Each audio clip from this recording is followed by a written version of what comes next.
Welcome to the Fantasy Fangirls Podcast, where two sisters dive deep into beloved fantasy lore, characters, themes, theories, and more. I'm Lexi, older sister and fantasy lore nerd. And I'm Nicole, younger sister and romantic at heart. And today is our episode 3 deep dive of Spark of the Everflame by Penn, where we're covering chapters 15 through 21. But before we begin this episode deep dive, please listen closely to our spoiler warning, because all of these episodes include spoilers for all 3 released books in the Kindred's Curse saga, which means all of Spark, Glow, and Heat of the Everflame. So, if you don't know why Ron Ghislaine had it coming cell block tango style, then please go finish the series. We will be here when you're done. Next, we of Fantasy Fangirls are adults who say adult things about adult books. In other words, friends, this podcast is rated R. We meet Vance this episode, and right now is probably the only time you'll ever hear us talk about him without throwing down explicitives.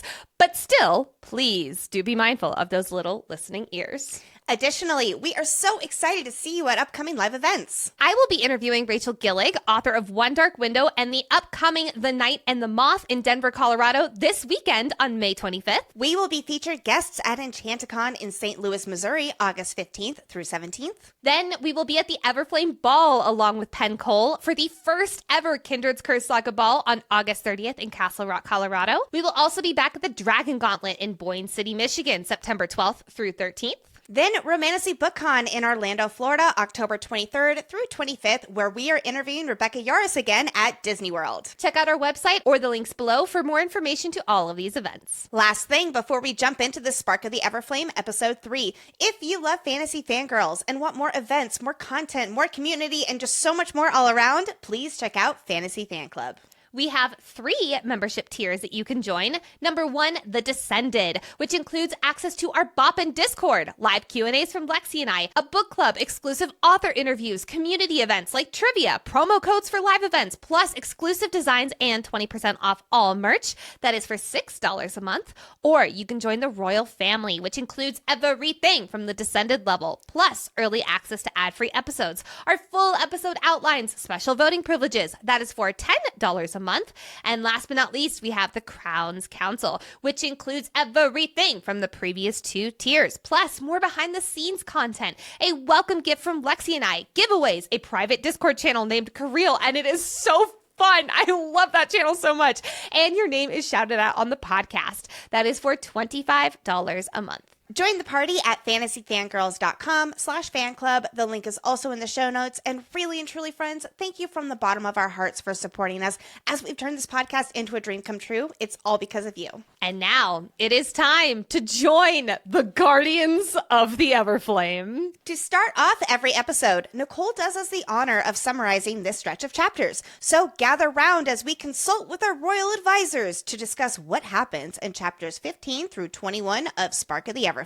Chapter 15. After arriving in Paradise Row for a healer call, bat signal style, Diem is met by a blood-covered madam. But the blood is none of your concern, Diem dear. Diem heals the not bloody patient using the good old distraction method and is told that with her eyes, she'd make a damn fine sex worker, which Diem politely declines. But then a blood-curdling shriek pierces the air. Pulling out her dagger, Diem sprints towards the commotion. Off the main road, a descended man is towering over a woman and her child, or should I say, their child. This douche canoe of a man is attempting to murder his own half-mortal child, and Diem ain't having it. Calling upon her father's lessons, Diem rushes to the aid of the woman and child, throwing her dagger with A+ accuracy, only for it to bounce off the descended like a pebble against the tree. Shit, wrong blade. Well, looks like he's got time to get a shot in. A shot of magic, chapter 16. A tingling feeling explodes through Diem's body. And no, it's not thanks to Luther Corbois, setting her skin ablaze with 100% definitely not magic. The not magic flashes before Diem opens her eyes. He missed! With one final burst of not magic, Diem evades another attack from the descended man. He missed again! Knowing she's absolutely fucked if she doesn't get help, Diem does the only thing she can do and yell, "Fire!" then slashes his ankles open. Having successfully scared off the big bad wolf, Diem rushes back to the child, but it's too late. Both the mother and boy did not make it. After burying the mother and son, Diem in her rage-filled heart stopped towards Henry's door. She is ready to join the Guardians of the Everflame. Chapter 17. It's testing day! Walking up to Benette's front door in Lumnos City, Diem is greeted by a very angry child, who, after a verbal lashing from his father, leads Diem to a very young girl's room. With some coaxing and a little candy, Diem leaves Ebony's room and heads back to the parlor, but not before taking a quick pit stop into Benette's personal office. With a swish and flick, Diem starts copying down anything and everything she can see that is on his desk. Shit! What's that? Footsteps are approaching, and it's time to bounce like a bat out of hell. Diem finds herself in the kitchen ready to play dumb, and by the flames, it works! Clutching her contraband, Diem collects her payment and gets the fuck out of there. Chapter 18. Diem meets Henry outside, and boy, he's in trouble. But Henry has his sights set on one thing and one thing only. What information was Diem able to find in Benette's personal office? I don't think Henry could fangirl any harder if he tried. After getting the rundown on how the hell Diem got in and out alive, Henry lets it slip that she didn't actually have to get anything to pass this little test. But that's not all he let slip. Oh, nay. These documents are enough to blow the lid off of Benette's business. Literally. Heading back to the meeting location, Diem is denied Guardian entry with a "no card game for you" from the Mafia man at the entrance. But after showing her stolen wares to the father, Diem has successfully proven herself. Welcome, Diem Bellator, to the Guardians of the Everflame. Chapter 19. It's the Mickey Mouse Clubhouse. Come inside, it's fun inside. Entering the not a cult rebel meeting room for the first time, Diem comes face to face with a teeny tiny little problem. Her fellow healer Lana is here, and she knows everything Diem just did. But she's not the only familiar face. Breck is back. However, it's not the time for catch-up. Assignments are being passed out, and Diem's name is thrown out by none other than her boothang. Her new task: obtain access to the royal palace and move freely to find the place that the Guardians are looking for. Easy peasy lemon squeezy. Chapter 20. Thanks to Prince Luther's strict rules about decorum, Moira brings Diem up to speed with the 411 on how to greet the very unconscious king. Walking up to the gates of the palace, Prince Luther is here, and he's ready to search Diem's body personally, for weapons, that is. And search he does! Trusting Diem with the blade he found, Luther leads the two healers into the king's chambers. King Ulthar lays motionless while Moira gets to work. Seeing as this is her only chance, Diem remembers that she forgot her bag out front, and being as subtle as a rooster during the 5 a.m. wake-up call, Diem takes off in a dead sprint down the hallway. Using her DIY map of the palace, Diem attempts to find her way out, but she doesn't get far before footsteps sound behind her. Mission failed. At least Luther stabbed one of his guards instead of her, right? Chapter 21. Moira gives Diem the silent treatment for almost the entire walk back to Mortal City, until she cracks, giving Diem the knife twist Luther gave his guard. Diem wasn't ready for the job. Diem is never going back to the palace, and dang, it's a good thing Oralee isn't here to see what Diem did today. Ouch. Diem heads to the Guardians Clubhouse to report to the Mouseketeers about her mission. Suffice to say, they are not too pleased with Diem's lack of performance, though she is still breathing, so that adds a few more brownie points to her scorecard. Realizing she needs something to give them, Diem turns over the only other piece of information she has. Remember that secret entrance? Yeah, it's back. Outside of the meeting, Henry confesses just how much Diem's involvement is getting him hot, and just how much he wants to marry her, just how much he wants a bun in the oven, just how much he wants to start a family full of babies of their own. Could have started with "let's go get dinner," but sure. Diem being the master of avoidance she is, she takes Henry's confession and raises him a "I just need some more time." Time is a weird way to say Luther, but okay. Well, friends, it is now time to reach for the foraging magic and unravel key insights, character analysis, lore, foreshadowing theories, and oh, so much more. I do want to say that as we get ready to cover chapters 15 and 16, I think it's important to give a trigger warning for death of a child. I know for me, this part was hard to read, so we really want to be sensitive about how we discuss it on the episode, and we're going to keep the focus on Diem in this scene. But if you prefer to skip this part of the deep dive, we completely understand. We only ever want you to listen to your comfort level. After treating a patient on Paradise Row, Diem rushes toward the sound of a woman's cries of pain and fear. She comes across a woman and her 4-year-old child cowering beneath a descended man wielding shadows with an expression filled with hate. As it turns out, This is the boy's father, and he is here to kill his half-mortal son. As a reminder, in this world, the union between mortal and descended is forbidden. And if a child is born from any mortal-descended pairing, that child is immediately condemned to death. However, the person who is in charge of upholding these laws, aka Luther Corbois, has put in place certain incentives, like a monetary award, so that the children who are discovered to be half-mortal are turned in rather than killed outright, which has saved many, many lives. But in some instances, the descended parent doesn't want their house knowing about the child, like Ron here, who is of House Ghislaine, who, after many years of trying, this house has finally been allowed entrance to one of the 20 prestigious houses of Lumnos, and doesn't want anything or anyone to jeopardize it. But this does bring up a question. Why are half-mortal, half-descended children forbidden? And where there's a question, there's a theory. I sincerely believe that half-mortals are more powerful. I mean, like, look at Luther or Zelaric as two great examples. I also wonder if it's that way because of how the kindred wanted it. It's almost like after they bound themselves to a mortal lifespan because they found their mortal mates, through their love, they had half-kindred, half-mortal children. So the kindred want the melding of these two races together to be more powerful than the former. I have an idea here. I wonder if Diem will end up being more powerful than her father. Let's say that Ophiuchi is Omnos, and Omnos had a child with a mortal, which created Diem, who is essentially like the first descendant of this kindred bloodline, which could maybe make her more powerful than her father.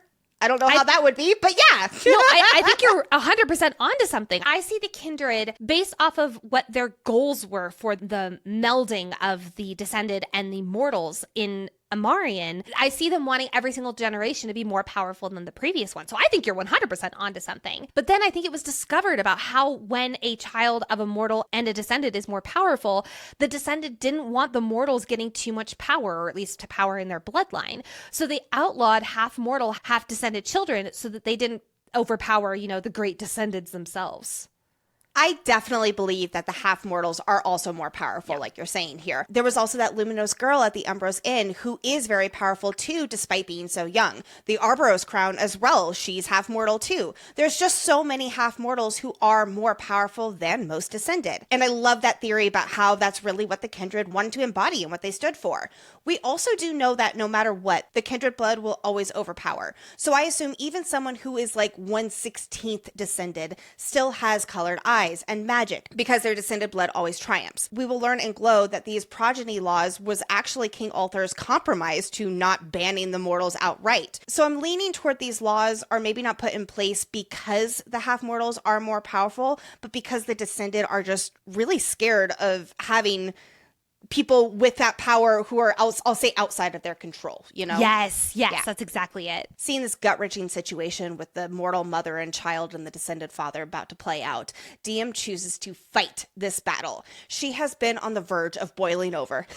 I will say, I feel like we say that every episode, but True. Now is when she really plants her feet in the sand and joins the fight. In this case, literally, because she can't possibly turn away from this poor mother and child whose only crime is being mortal. This child's only crime is literally being alive. And this mother, she was a sex worker and her best clients were the descendants. So she was literally, I'll say, just doing her job. Diem and the rest of her people cannot afford to turn a blind eye to these injustices anymore. We've talked endlessly about the sheltered life Diem led up until the start of this story. And now she is seeing and experiencing firsthand the horrors that these entitled, privileged, cruel descended inflict upon the mortals. She and the voice within her are demanding to fight back. I love how it is Ron that she ends up choosing to battle in the challenging at the end of Glow. That plot twist was just so delicious, so fantastic for Diem's arc, because here she is working together with her godhood to fight back against this descendant who deserves to be served justice. And then during the challenging, she will know that that is an instance where she and her godhood do like each other and can work together against him. On any given day, Diem would always choose to save an innocent, but then add on top of it the eye-opening reality of what she's been seeing from the descended and their actions towards putting mortals in their place. And like she says, quote, "Smart and rational were privileges of the lucky, the fortunate few who could afford to close their eyes to injustice and walk away." Oh my God, that writing! What's more, Diem recognizes this mortal woman here from the day of her mother's disappearance. No, we did not catch that in our foreshadowing segment. She was the one on Paradise Row who accepted accepted the weapons, Diem took off the asshats, and she helped Diem evade their pursuit, very possibly saving Diem's life that day as these men were out for blood with her. We can also gather that this woman is a lady of the night, like I mentioned just a few moments ago. And like the garden women explained at the start of chapter 15, descended men have no problem coming into Mortal City for a little action. In fact, descended are some of these women's best customers. Considering how much of sleazeballs a lot of these descended are, I'm looking at you, House Hanover, especially toward mortals, I can imagine how this is the case. So putting two and two together, Ron was a patron of this mortal woman. She ended up pregnant and has been hiding this child now for 4 years. And it's so sad she is just begging Diem to save her child. It is not a surprise that Diem, frustrated beyond belief that Ron isn't giving her a second glance when he's so focused on the mother, Diem takes one of her blades and launches it at him.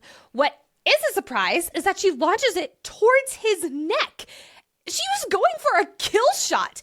However, it was a mortal blade, so it just bounces off of him. When she's still thinking this is a death blow, Diem feels a cold, heavy numbness at the prospect of this person's death on her hands. I believe it would have been the first life that she has taken. Oh, yeah. And instead of feeling sadness or regret because Ron wholeheartedly 1,000,000% deserves it, Diem does feel a dark acceptance that makes all of her, quote, ideals seem distant and foreign. I think Ron is the first life she takes, though. Right? At the challenging. Yes. So it's so poetic that she tries to take his life here and has this moment of like, oh my God, like this is, and later she will do it and not really feel a whole lot of guilt about it at the challenging. Well, yeah, because she tried to save his life and he's like, yeah, this guy's an ass. This guy sucks. This dark acceptance that Diem feels right now is very interesting to consider as we continue reading the rest of the series. And she keeps her ideals at the forefront, where right now they feel distant and foreign. But later on, she's really going to grow and keep these ideals very strongly centered, you know, even when another person like Vance, who deserves to die, is at her mercy. But I wonder if in Burn, she's going to have to choose this dark acceptance for the greater good and deal with the emotional turmoil it will still leave her in. I really do wonder if there was part of her also in this moment with Ron that felt brave enough to take that kill shot because she subconsciously knew her mortal blades wouldn't pierce his descended skin. Because her mortal blades wouldn't pierce his descended skin. And Ron didn't even turn his head to acknowledge this knife. Instead, he uses his magic to end the mother's life, which causes Diem and the voice inside her head to roar and agree in their motivation. Fight, but not fight the descended necessarily. It's more fight for the child's life. So Diem gives the descended a second option rather than his I have no choice bullshit due to the progeny laws. She will take the child and claim him as her own as they find a new life in Umbros. She won't tell anyone who the child is or who his father was. She doesn't even know Ron's name as of right now. Here is the choice that she gets to give a descended. She's praying that this man has a sliver of humanity in him that would allow for him to take her up on this offer, an offer that would completely turn her own life around. She would have to leave her family, her job, her life, but it would save an innocent child, and that she is willing to make the sacrifice. So she begs this descended man to take the choice, but he does not. Next book, after Ron is completely drained of his magic and begging for mercy for his life, Diem does what he does not have the courage or selflessness to do here. She lets him go, only for him to literally stab her in the back 2 seconds later. The literary parallels are pretty stark here. Diem is begging for the child's life in this scene. Later at the end of Glow, Ron will be begging for his own life. At the challenging, Diem allows for him to keep his own life. But here, Ron chooses to end the life of both child and Diem. But Diem doesn't go down without a fight. Flinging Brex for Tozian's steel blade again, it lands directly in his neck. Okay, aim! Good job, Diem! Except it still struck too far away from any veins that would bring him down. And damn the descendant and their healing abilities, because he grabs the knife and yanks it out of his neck, and the wound instantly stitches itself together as if it was no more than a minor cut. And it officially dawns on Diem. The descended are truly gods. Quote, evil, horrible, murderous gods, and the mortals don't stand a chance in this battle of strength. This feeling of helplessness here is a very important moment in Diem's character arc and her decision to go to the Guardians. She does feel helpless in the presence of this mighty descended alone.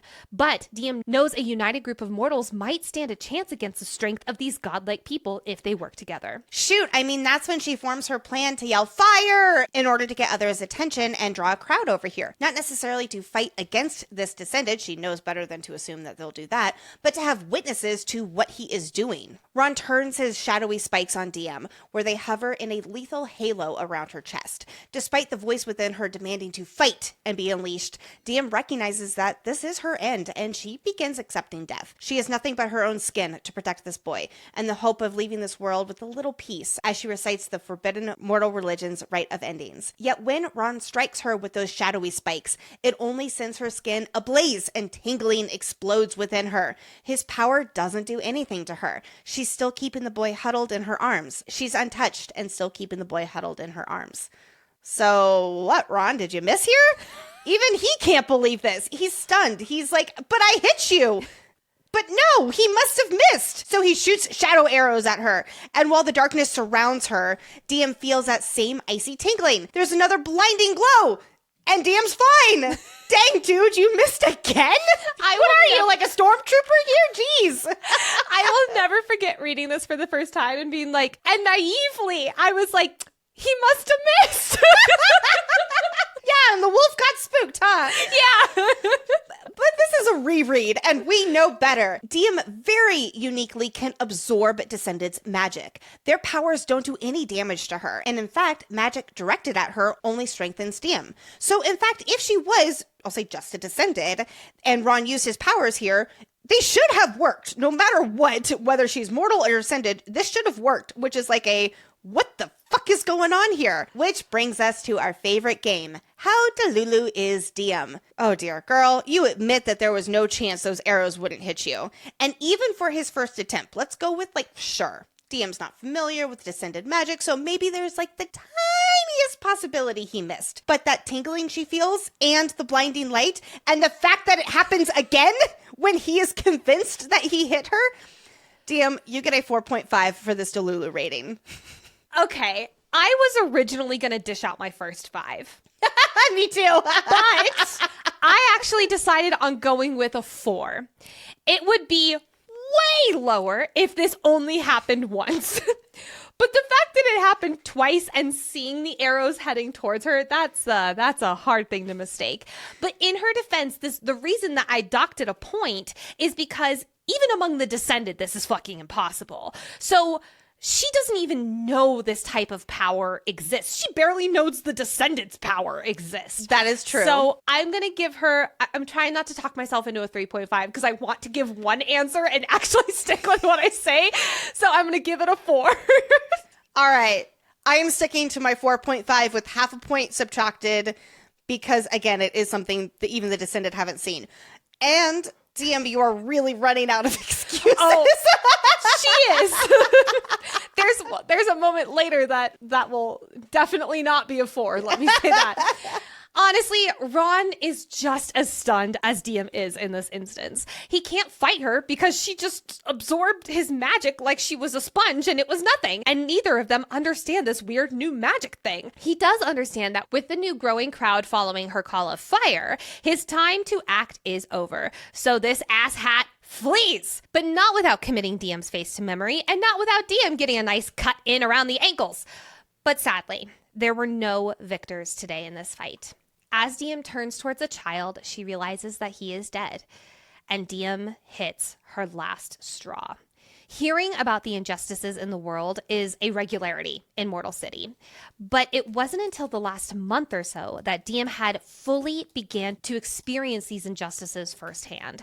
She's been talked down to, groped, and treated no better than a bug on a shoe, but those pale in comparison to watching 2 innocent deaths occur right in front of her eyes from one Descended man, and she feels useless in the light of what happened to them. She's done feeling useless in this fight for the mortal survival.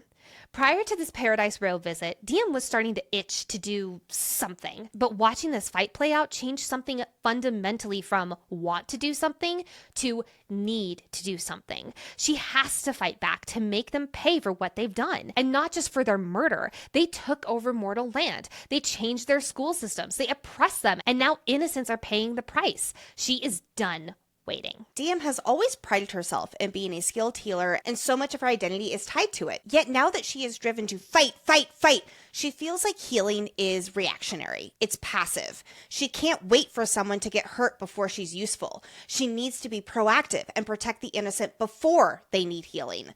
Because in this fight against Ron, she just felt like another weak, useless mortal. At the end of the day, her swagger and her confidence don't matter because the Descended will just do whatever they want. Yes, there is the voice inside her godhood, that insists on fighting. But also, at her core, this is who Diem is. There is a reason that her godhood says fight when others, like Luther's, is protect. She didn't choose to be a healer. Her mother set her on that path by the time she could walk. Now that she's off the flame route and her mother is gone, Diem's figuring out in real time what path she does want for herself, what path she needs to take for herself. And she's ready to make a difference. She's ready to join the collective voice rising up against the Descended and channel her anger and agony into something productive. After burying the boy and his mother, then going up and down Paradise Row in the freezing rain, trying to find anyone who knew who they were, Diem's molten hot rage from the fight earlier has cooled to, quote, something sharp and unforgiving. She isn't just mad from the murderer Descended from earlier. No, with this cooling of her wrath, she came to the widening of her anger, including all Descended, the cursed king, the progeny laws that brought this evil to them. So before she loses her nerve, before the sharpened edge of that grit and determination leaves her, she knocks on Henry's door. It's time to join the Guardians. But you can't just say you want to be a guardian, you have to prove it! Which brings us to Henry and Diem in Lumnos City several days later, where a healer has been requested at a Descended hotshot's house. Henry assures Diem that this test and gathering of intel can help save a lot of innocent lives. And listen, I don't believe Henry has malicious intentions here. I know that's becoming a common phrase here for us on the podcast. Don't you say us. That is a you statement. You have said that too. You have said that multiple times. I don't agree in this instance. I don't think he has malicious intentions. It's just a little manipulative. Oh, absolutely. Yes. So he is guiding her through this initiation. He also insists that this test of obtaining info from this powerful house is for her to prove herself to the others that she is not going to betray the Guardians. And yes, Henry does follow up with reminding Diem that getting out alive is more important than getting info safely. But Diem's takeaway is there is a test of loyalty and courage to see how far she's willing to go to get necessary intel for the Guardians and their mission. To Diem, that's a challenge of needing to succeed. Her identity is rooted in being the best at what she does and going all in with what she sets her sights on. What Henry fails to mention is that no one actually completes their first mission. And the real purpose of this test isn't about what information they get, but whether they're willing in the first place to take the jump and try. I'm going to give Henry the first of multiple L's. I'm going to give him this episode for not helping her with expectations more. Like you're saying, Diem is an overachiever. Of course she's going in thinking she has to go above and beyond. And I think he could have stressed a little harder that you don't need to do that. Please just survive. Because she's even thinking as she goes in, like, if I'm going down, I'm not taking Henry with me. And I'm like, dude, like, maybe stress it a little harder. Which brings me to my own personal headcanon for this trial. I think that Vance set up an incredibly difficult trial for Diem on purpose. There is no way the other Guardians would have had to interact with one of the most powerful Descended houses. Later, we will see in the Guardian meeting, there will be elderly, there's sex workers from the Guardian, there's old classmates and teachers. I cannot even imagine what kind of tests they had to do to prove their loyalty to the Guardians, but I guarantee you it was not interact with House Benette. Yes, there was a healer call. I understand the circumstances, but they set up those circumstances. It also makes me wonder what Henry's test was. Or was it just him waiting to kill Aemon and then the Guardian saw him? Yeah, I think that these more difficult tests are reserved for the wannabe Guardians who have the most access to the Descended. Henry recruited Diem in part because she has such direct access to the Descended as an esteemed healer who is now the palace healer. Plus, with the doubts that some of the Guardians have toward Diem because of her father, I think that Vance purposefully made sure her test was jumping into the deep end to really see if she's able to be trusted as a spy, to see if she has the grit that he thinks that she might have to help his efforts. I see that as one of the reasons, yes. I do see a whole other side of this where it is that kind of malicious side of Vance. We know that Vance and Arlie did not always see eye to eye. So I see this as partly a test to see how far Arlie's daughter would go to really put her through the ringer. Whether that's consciously or unconsciously a way to assert his dominance over a Bellator, especially after being under Arlie's leadership for so many years. And he's like, I'm a man, I need to assert my dominance. That seems very Vance. That's very Vance. Diem isn't going to any old descendant's house, though. She is taken to House Benette, one of the most powerful and influential of the elite 20 houses that basically control all of Lumnos. While these 20 houses control the realm, there's only 5 that hold the most power: Courbois, Benette, Hanover, Teners, and Amrou. If these 5 houses are in agreement, the rest are most likely to follow. House Benette is the second most powerful house. They provide weapons for all of Lumnos, and the head of House Benette, Benette, is a very powerful, very murderous weapon dealer who despises mortals. Besides providing the weapons to Lumnos, he's had a hand in almost all weapon dealings in Amarian, and he will not remember this interaction with Diem at all next book when he meets her as queen. Instead, he'll be all puffed up and say how honored he was to have welcomed her in his home. Bro. So the hope here is for Diem to get intel that can help the Guardians intercept a weapon shipment and put the weapons in mortal hands instead of the Descended hands. Yes, we are going to overlook the fact that Diem knows any information she retrieves will purposefully put weapons in the mortals' hands to use against the Descended. She really does believe in the Guardians' mission, even if Diem is naive in how she thinks they can accomplish these goals. I'll hold off on talking about all that now because we did so much last episode and we'll crank it up a few million notches when we dive into it next episode. When Diem is greeted at the door, she is reminded just how meaningless she is among the Descended. The Benette family sent for a healer, and the son who opens the door sneers at Diem for why would they send you? This preteen Loris is disgusted by Diem's attire. She looks like a glob of mud splashed on a wedding gown in the midst of their residence. And he has grown up being told his family is more important than the lesser houses. He has been taught societal judgments and prejudices in this wealthy city that loves to play the politics games. So even though this boy Loris will assume Diem is a Descended, he still looks down on her. She's a healer, first of all, and that's a position beneath the Descended of Lumnos because that should only be for mortals. The Descended go to Fortos for healing if they need it. And then he's also later on like, well, you can't be that powerful because you're just a healer. And so again, power in most instances automatically equates to status, right? If you are not powerful, then you are automatically seen as less than among the Descended. Well, then let's not forget that when Lily expresses like she would love to be a healer, and Diem is like, oh well, like let's train you. Lily's like, no, I can't work. And I would assume with Benette being a very powerful house alongside Courbois, it would be very similar, especially for the child of Benette, who's the leader of the house. Well, and then also going back to Diem's attire, she is dressed very poorly for the Descended standards, like far beneath the elaborate and colorful attire of these Descended of Lumnos. All I can picture when she's describing the fashion and just like the whole culture here is the capital of Panem. Yes, that's exactly what I thought. Slightly agitated by this child talking down to her in such a manner, Diem has no problem fibbing that she is a Descended, or at least not correcting him entirely when he makes that assumption. This whole section is just rich on a reread because it's so clear, A, just how little Diem knows about their culture and the hierarchy of the Descended. It's not her fault. Cough, cough. Looking at you, Arlie, cough. Loris asks which house Diem is from. We know from Glow that there are those 20 houses. They each have their own hierarchy in the house, and the houses having status over other houses, yada, yada, yada. So Loris asking her absolutely makes sense. He wants to know, how far above you am I? He would probably treat her differently if she was a Hanover or a Courbois versus a Ghislaine. But Diem knows nothing, Jon Snow. The only house she could name is Courbois, which, quote, even I would never be fool enough to claim. Give it a month, Diem Bellator! Or should I say, Diem Courbois, Queen of Lumnos. I keep going back to something Penn said during our book club interview. This was almost a year ago.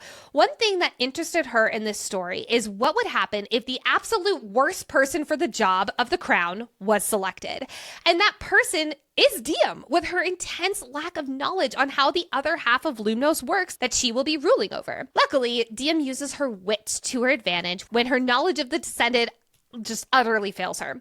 Evading the "what house are you" question by using the clear fear the boy has for his father's anger, telling him that she's being paid by the minute, and would Loris like to waste any more of his father's gold? I love that her tactic is to go for the fear of the asshole father losing money, because Diem right now sees the Descended as these extremely wealthy and wanting to hoard their power and the power that wealth gives them. So it makes sense that she uses that as leverage, since it's the only thing she really sees from the Descended right now. But of course, this is Diem, and she doesn't just see the snide ego this boy has. She sees the family he grew up in and thinks that, of course, this kid ended up this way when his father is like that. A twinge of sympathy goes out to these children.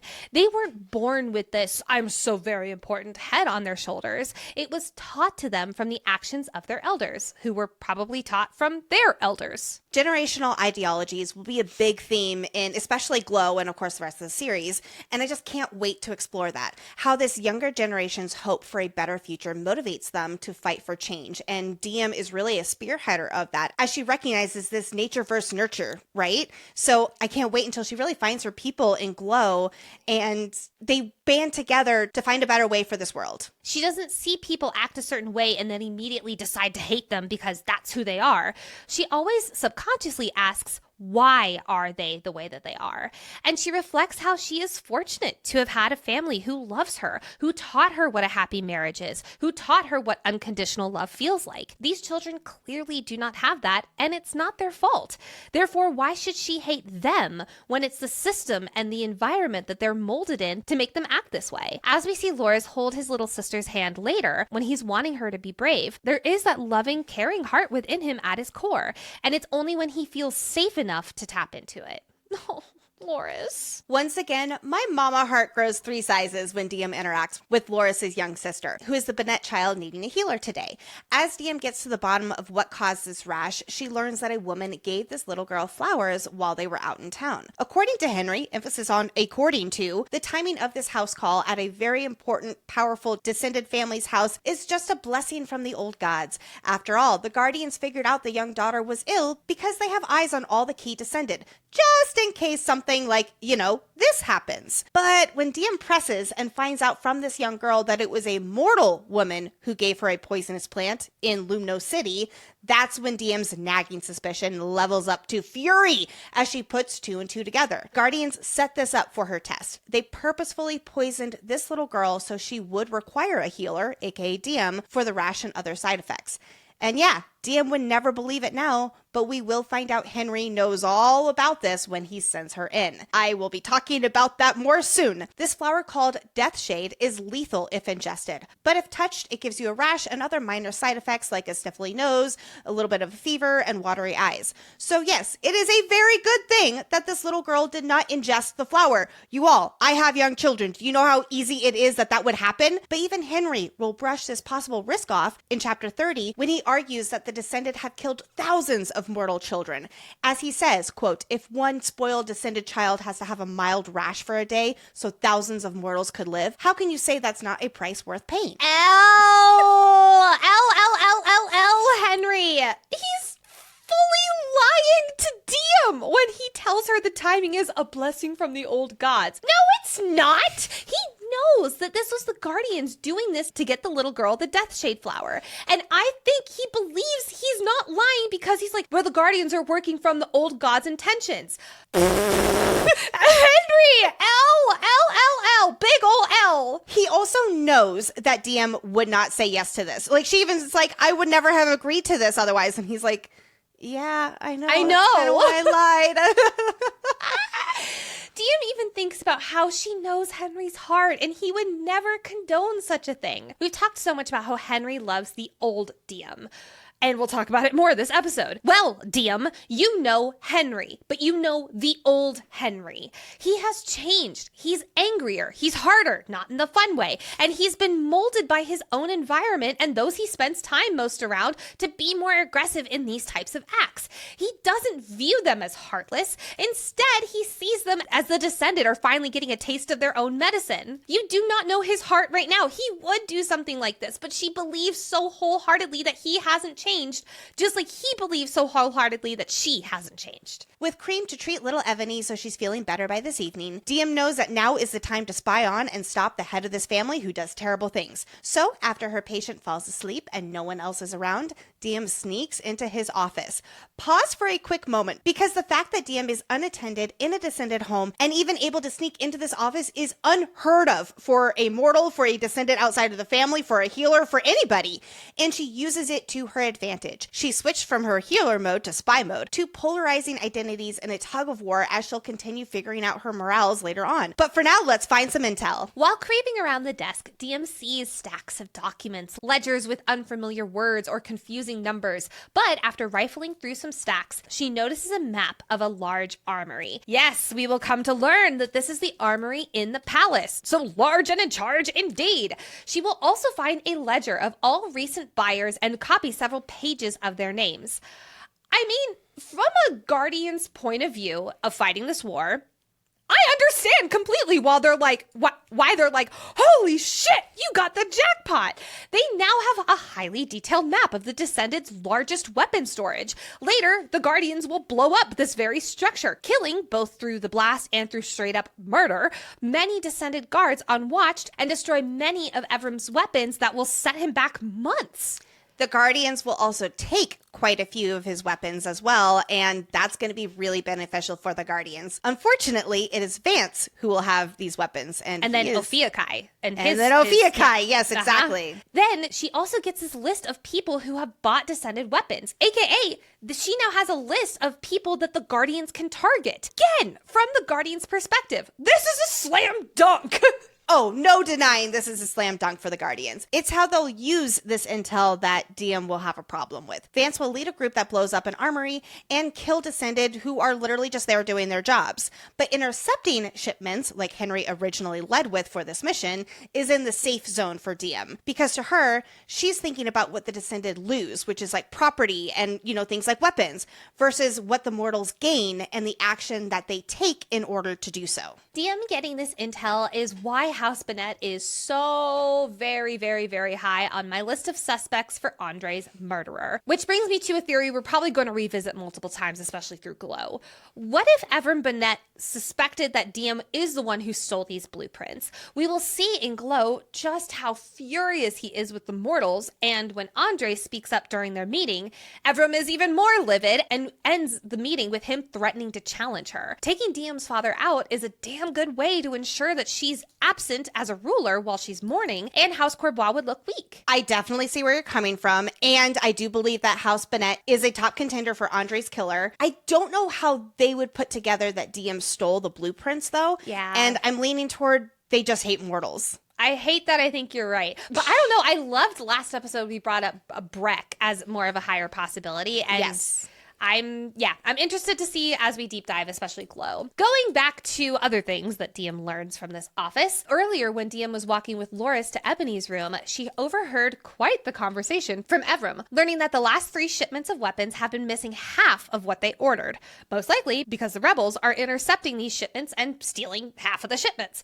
Sofos is researching an explosive that can match the explosives the rebels are producing, and both Miros and Fortos have put in orders for these upcoming bombs. But if Sofos can't hurry it up with their research, then Evrim will have to turn to Umbros to get this specific type of weapon. So much here! Yes, Mortals explosives that the Guardians will use both for the armory attack next episode, but also these rebel explosives will be used on Kirill. Arlie has some of these rebel explosives right now. Now, I looked in books 2 and 3 for any explosives specifically mentioned around Sofos, and it couldn't find anything. So I wonder if this is something either we haven't seen yet, or if Sofos is going to try to use Diem's explosive power that we saw after her father died and hone that into something that is more precise. And that will cover this explosive weapon that they're researching. Maybe that's also what we assume is an explosion in the vision that causes all the bodies around her to be dead and strewn about in such a manner. Successfully getting the map of the armory, a few other documents, and copying the info on recent customers, Diem barely escapes without any suspicion. Zanal, the god of luck, is on her side, that's for sure, or whatever the kindred equivalent is. And understandably very shaken, Diem takes her anger out on awaiting Henry outside of the Benette family home. Because no, she is not all right now. She almost got caught in Everum's office, and she has some serious questions about how that little girl got sick. But Henry's main takeaway is, whoa, you got into his office unattended? What'd you find? Like I mentioned, this kind of infiltration is unheard of, and Henry is so proud of his girl and this groundbreaking information she's retrieved. It's time for a plant watch. Henry is lounging outside, half hidden by a tree with blooming ivory camellias. The camilla is a symbol for love, adoration, and longing. But, fun fact, back in Brazil during the Imperial Age, camellias were a symbol of abolitionism, and it was a common practice for abolitionists to plant camellias in solidarity of the movement to outlaw slavery. With joy and pride in his eyes for his girl's successful venture, Henry looks at Diem in a way he hasn't really ever before. He looks at her with, quote, a reverent kind of pride. It's a look that Diem realizes is true respect. If you've been listening to the podcast for a while, you know one of my favorite things on the planet is when an MMC, or any love interest for that matter, allows for the protagonist to fight their own battles. Not as a test, but because the MMC or the person has full trust in the FMC's ability to fight a battle without them, but they are here if needed. So typically they'll stand off to the side or they'll stand off to the back. But in those cases, that trust and belief and respect in their partner is not earned. It is naturally given because it just is. Here, Henry, L doesn't seem right. I want to smite you for this. I am giving you a smiting L, capitalized, underlined, and italicized. Wow, this is the first time in FFG history there is a smite! This does go back to Henry's belief of men versus women. She's a healer. She didn't earn that respect from being a damn good healer because inherently, Henry does view that as a weaker role. She's a fighter, but that's thanks to Andre, who Henry has lost respect for due to Andre's rank in the army. But it isn't until she does something for the Guardians, an organization that he is passionate about, that he feels is making a true difference in the world. That is when he finally looks at her with respect. While Diem this whole time has been making a difference in ways that he views as smaller, but she's been making them every single day. I know that he believes this showing of respect is a huge step in their relationship. It's a big moment for them, but it implies that her worth in his eyes hinges on performance and alignment in his own cause. Henry is implying that Diem's worth, her earning of respect, hinges on her performance and alliance with his cause. Yes. Yes. Nicole, this sounds like the perfect time for a Henry hat. Let's put ourselves in Henry's POV and see why he believes she has now earned that respectful gaze from him, and why he, misled Diem about the motives of this Guardian test. Henry, my boy, you get a jester hat today. And also, I have little jingles on this thing, and it is going to drive Hayden absolutely crazy. I am so sorry ahead of time. Henry, unlike Diem, has had his eyes open to the world of the Descended and the fight to survive against them for a long time. He's been taught through loss, through hierarchy, through brutality, that action is the only currency that counts when it comes to winning this fight. It comes back to this idea of for the greater good. Henry is willing to mislead Diem, in other words, lie to Diem about how this little girl got ill, because he knows Diem well enough that she would have refused to do this if she knew the truth. So what's a little white lie for the greater good? For the possibility of getting valuable intel to weaken the Descended and protect the mortals, as well as a big test for his girl to be deemed worthy by his brother-in-arms. Then, when Diem steps fully into Henry's world and shows her grit and determination through this huge success, it clicks for him that she's earned the same hierarchy as other members of the Guardians, in fact, more than most members. He was in full Guardian mode when he sent her into that house. Yes, first priority is getting out with your life, but also, you gotta pass this test. He, on a personal level, needs her to pass this test, not for her worthiness as a mortal rebel, but for her to be worthy of being on the same level as him and his fellows. Can DM hang with the boys, so to speak? Even if we readers know it shouldn't have been necessary to be earned in the first place, like Nicole was saying, or rather that he should have already felt this deep sense of respect and admiration and connection with the woman he loves for just being the person that she is. Now, she has crossed the threshold from the passive role as healer to comrade in arms ready to fight.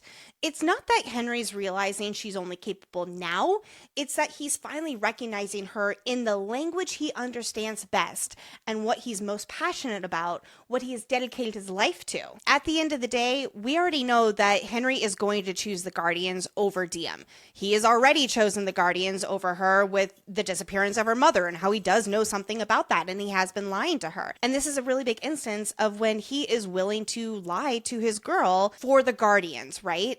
And yes.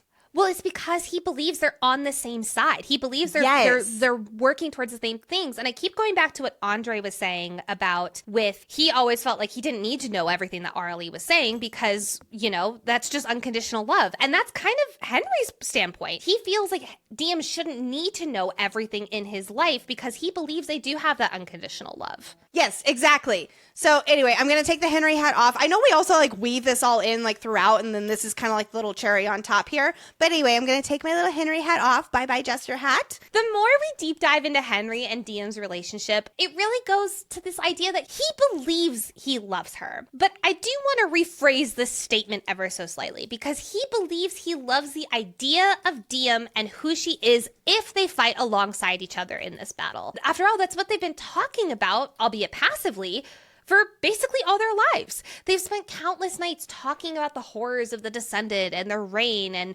how, and how the mortals deserve better.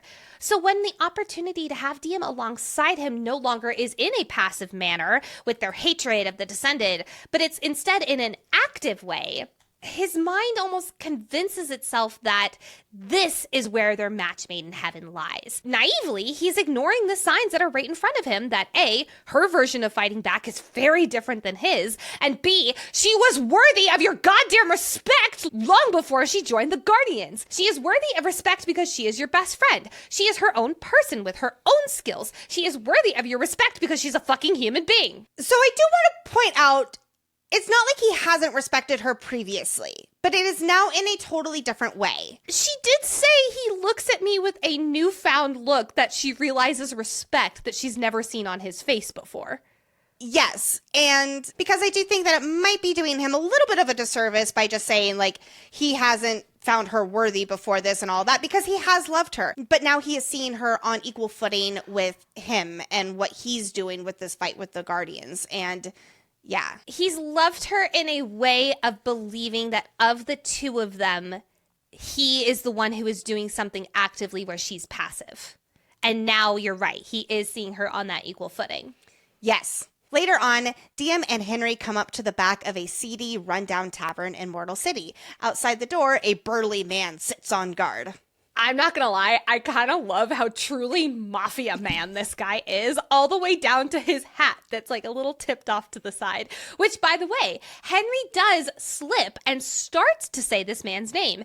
It's D-A-R, Dar. So is it Dario, Darwin, Doris, Darth Vader? I don't know, but I'm going to keep an eye out in this deep dive because I'm pretty sure we never see him again in Glow and Heat. And while we might never see Bartholomew again, a man emerges from this card game who we will absolutely be getting to know throughout this deep dive. And that man is Vance, who seems rather familiar to DM when she first sees him. Yes, we will learn later on the road to the exploded armory that she saw him once waiting outside of the healer center whispering to Arlie, a spontaneous meeting of guardian leaders perhaps. While we will be analyzing and cursing out, wanting to flambe his stupid head, Vance in detail as we get into Glow and especially in Heat. Here, as we first meet him, he seems completely normal, like a different person, at least on the surface.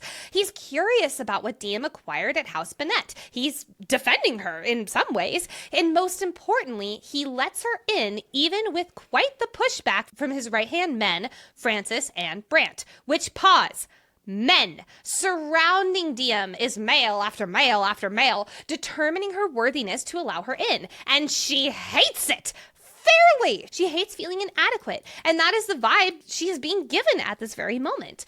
Given how Henry mentioned the Guardians were run by a woman, yeah, it would be extremely disheartening to be surrounded by these guys who hold her approval or denial into the club. It does make me wonder, when Arlie was in charge, were there people who were being called into these types of situations? Were they a mix of genders? This is Vance's doing because he very much believes in that brute force, and that men are the ones who provide it. We will see this throughout the series with almost all of Vance's group interactions that he chooses for missions or fights. They are all male. Regardless, there is pushback about Diem being off limits to the Guardians. Arlie's rules are staying strong with some people, but Vance smiles and says that she's an adult who's capable of making her own choices, and more importantly, deciding where her loyalties lie.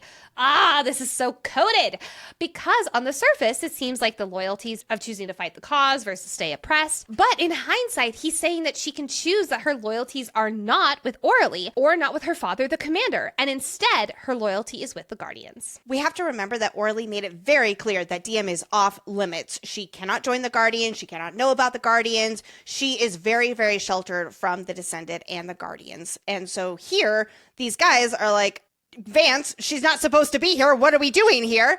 And he is like, no, she wants to join. He's pretty much saying her mother's not here and she's an adult and she can make her own choices. Well, and I think another reason he is letting her in is to also say a little bit of a fuck you to Orly.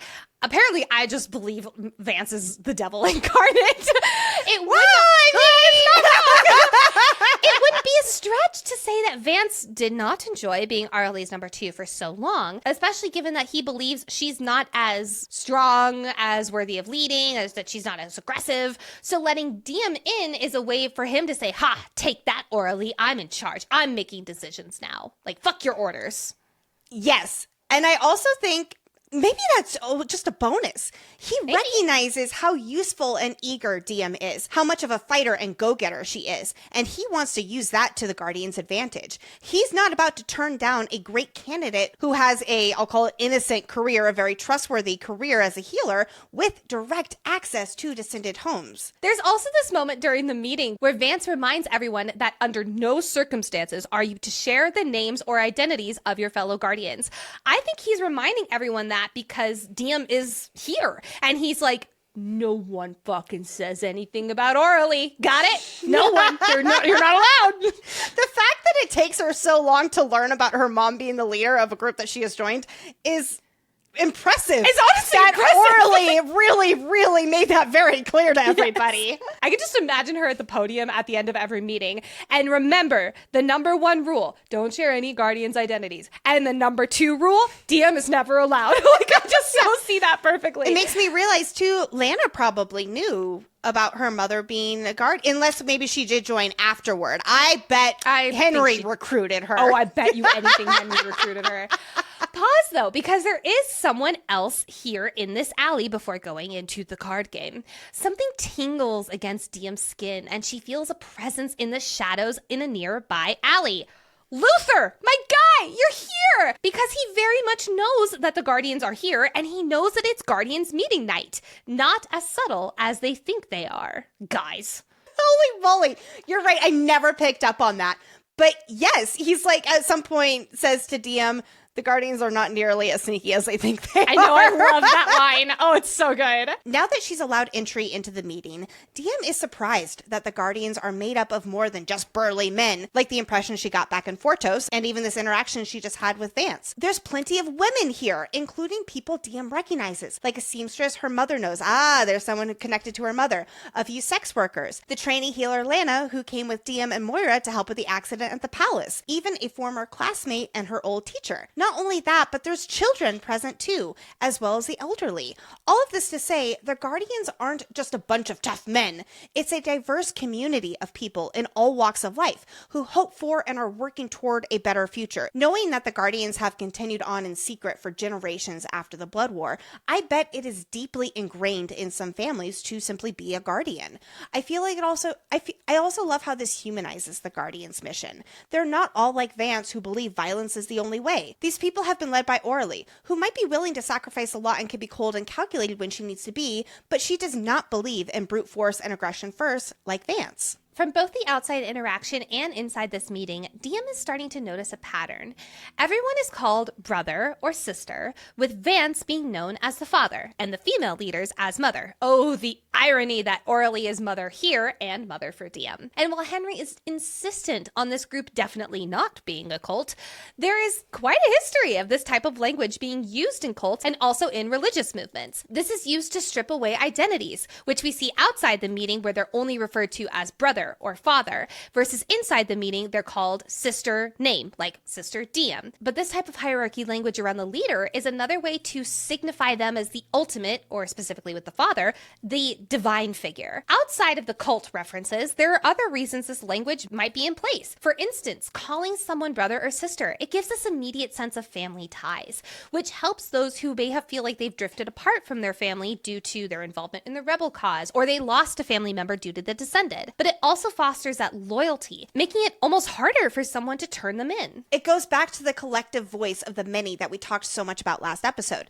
Together, they are a force to be reckoned with. Together, they have a driving purpose. Together, they can make a difference. It's also that slight symbolic rebirth. This is a new family of yours in a new identity, a new life for you to be filled with purpose. We absolutely see that with one Mr. Henry Albanon. Then there's this mother-father title, which yes, it symbolizes that they're in charge.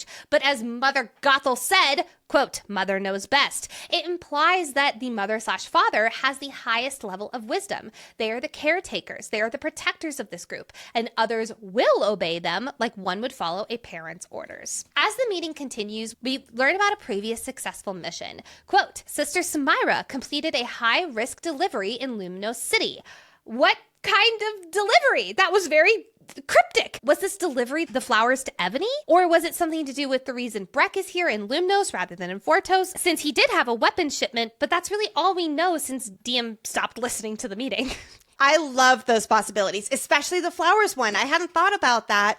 And that's what I'm going with. I think that the Sister Samira was one who gave the flowers to little Ebony. Father Vance, of course, shares about DM's successful mission as well, which is met with mostly a round of applause, with the exception of one Miss Lana, who is staring at DM with judgment. After all, she knew that, like all the other healers did, about the house call to House Benette. So here goes DM using her vow as healer for evil, which is rich given the fact that Lana most likely blabbed about what happened in the palace and healing Lily. So my headcanon is that Lana isn't judging her for the healer vow. She's glaring daggers at her instead because Henry got DM here, which means Lana is going to have a harder time wiggling her way into his heart. Yes, that's my impression too. It's like 70% being jealousy and the other 30% being that, yes, DM is one of the top healers at the center and is a role model to others who has always held her healer's vow in the highest regard. And here's Lana being like, oh,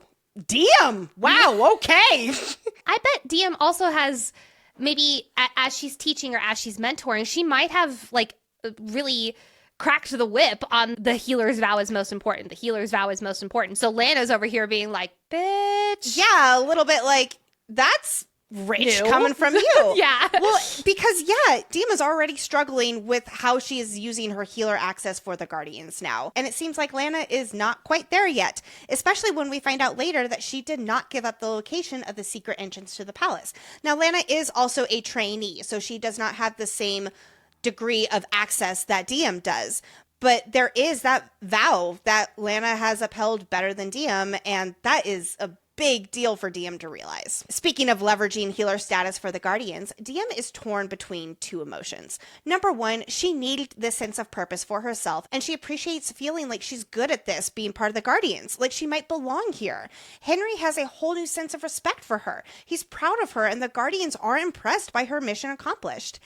And she has this nagging guilt. She has sacrificed her integrity as a healer, which was the line she was unwilling to cross just days ago before the incident with the mortal mother and child and the murderous descended man. Choosing to push past it and be part of the Guardians anyway doesn't make that feeling of shame, guilt, and trepidation go away. This is only the beginning of DM's internal tug-of-war with wanting to make a difference and being morally against the inevitable consequences of that difference that she wants to make. Henry, on the other hand, is nothing short of giddy that his girlfriend is kicking ass and taking names, literally, as a guardian spy.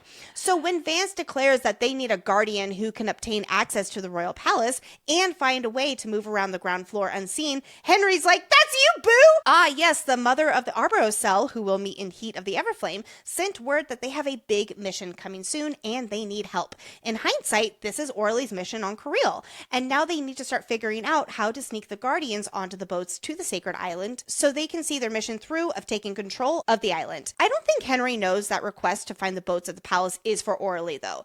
Later, he'll say Vance told him about the mission. So my guess is Vance will fill Henry in on the details of the Kareel mission off-page pretty soon. But while Henry might be enthusiastic to volunteer DM for being a palace spy, DM is like, that's a big step up from what I just did. And she was very shaken at how she almost got caught in Benette's office. It was sheer luck of Zenal that she got out of there without any suspicion. The palace is a whole other ballgame, especially with Prince Luther already keeping a close eye on her. Yeah, he is. But if she wants a life worthy of a legacy, if she wants to make a change among the mortals, then she has to gather her courage and be ready when she might not feel ready yet. So yes, she will take this mission to live up to being the person she wants to be, to make a difference in these efforts against the Descended, and to burn her mark into the world. Without a moment to stress over this dangerous situation, it is time to prepare to head into the palace for this Guardian mission, because yes, DM did say yes to it. The timing could not have worked out better for these Guardians. For months since Orly's departure, Moira, who is definitely not part of the Guardians, has been in charge of King Ulther's care until today, where DM takes over as palace healer. Remember, in DM's eyes, she feels like if she doesn't take over as the Bellator serving the palace, Teller will lose his position at school and thus the opportunity to study at Sofos, which is his dream, not to mention feeling like this mission will help her uncover truths about her own mother. But today her eyes are set on the mission from the Guardians. So with her sketched out map tucked in her boobies and Breck's knife strapped to her boot, she prepares to enter the Lion's Den. I really do appreciate the contrast we get in Moira from the Guardians and DM. We're very familiar with the angry mortals who hate the Descended on principle. And then there is Moira, who knows how to play the game in this Descended-ruled world and considers the Descended to be people too. And she doesn't instinctually poo-poo on the kindred stories and histories. Moira understands that the Descended are not so different from the mortals, and she offers empathy and an open mind without automatically blanking them all as evil overlords. In a world where everything feels so black and white, Moira is the first to really think in the gray. I'd put Andre in that category as well too. From here on out, as DM gets more acquainted with the Descended and has to deal with the fallout of her involvement with the Guardians, she'll also begin to see this gray and choose not to live in the black and white like she does right now. The more DM gets involved with the Guardians and is surrounded by the egos of the Descended, she's getting more lax with how she talks negatively about these Descended overlords. So much so to the point that she joked with Moira about Luther's scar and how it must mean his soul is deeply corrupted. Damn, DM! Especially given what the scar means to her later in the series, I'm like, L. That's a lowercase L for you, madam.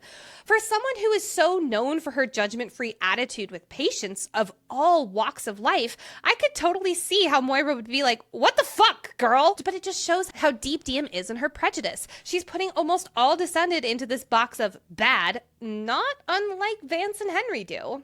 Exactly. She doesn't see them as people. Like, she sees the children as people, and yet then once when they grow up, they're the evil Descended, like Luther. Yes. Now, this is very unlike DM and is not how she will stay for long, but it does highlight just how mad she is right now and how the confidence and anger of the Guardians is rubbing off on her that this type of judgment flows freely out of her mouth as a random joke. But Moira is not here for this, wondering with these comments if DM is ready to be able to leave her opinions of patients at the door, just like she does with all of her flippin' patients. DM has a rare talent as a healer, but also for her ability to have unrelenting compassion to any patient in any walk of life. We saw this on both her first and second trips to the palace. Both times when interacting with patients, she treated them with immense kindness. But since that day in the alley, watching the Descended kill the mother and child, something has snapped that feels forever changed. And now she's going to treat a man who put the laws into place against the half-mortal murdered children, and that compassion has left the building for Diem. But when Moira threatens to go turn around and how this was a mistake for her to bring Diem along, Diem assures her she can handle this situation. After all, she's a professional.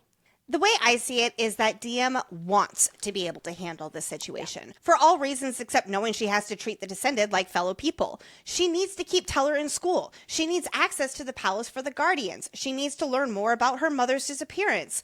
But Diem has her own deep-rooted prejudice that Moira is rightly calling out here. Yeah. So yeah, Diem might want to be able to handle the situation, but she's not able to, point blank. Let's see if getting frisked at the entrance to the palace is less of a disaster than last time. Well, for starters, Prince Luther is here, along with Sarai, to greet Diem and Moira, so I guess it's off to a good start.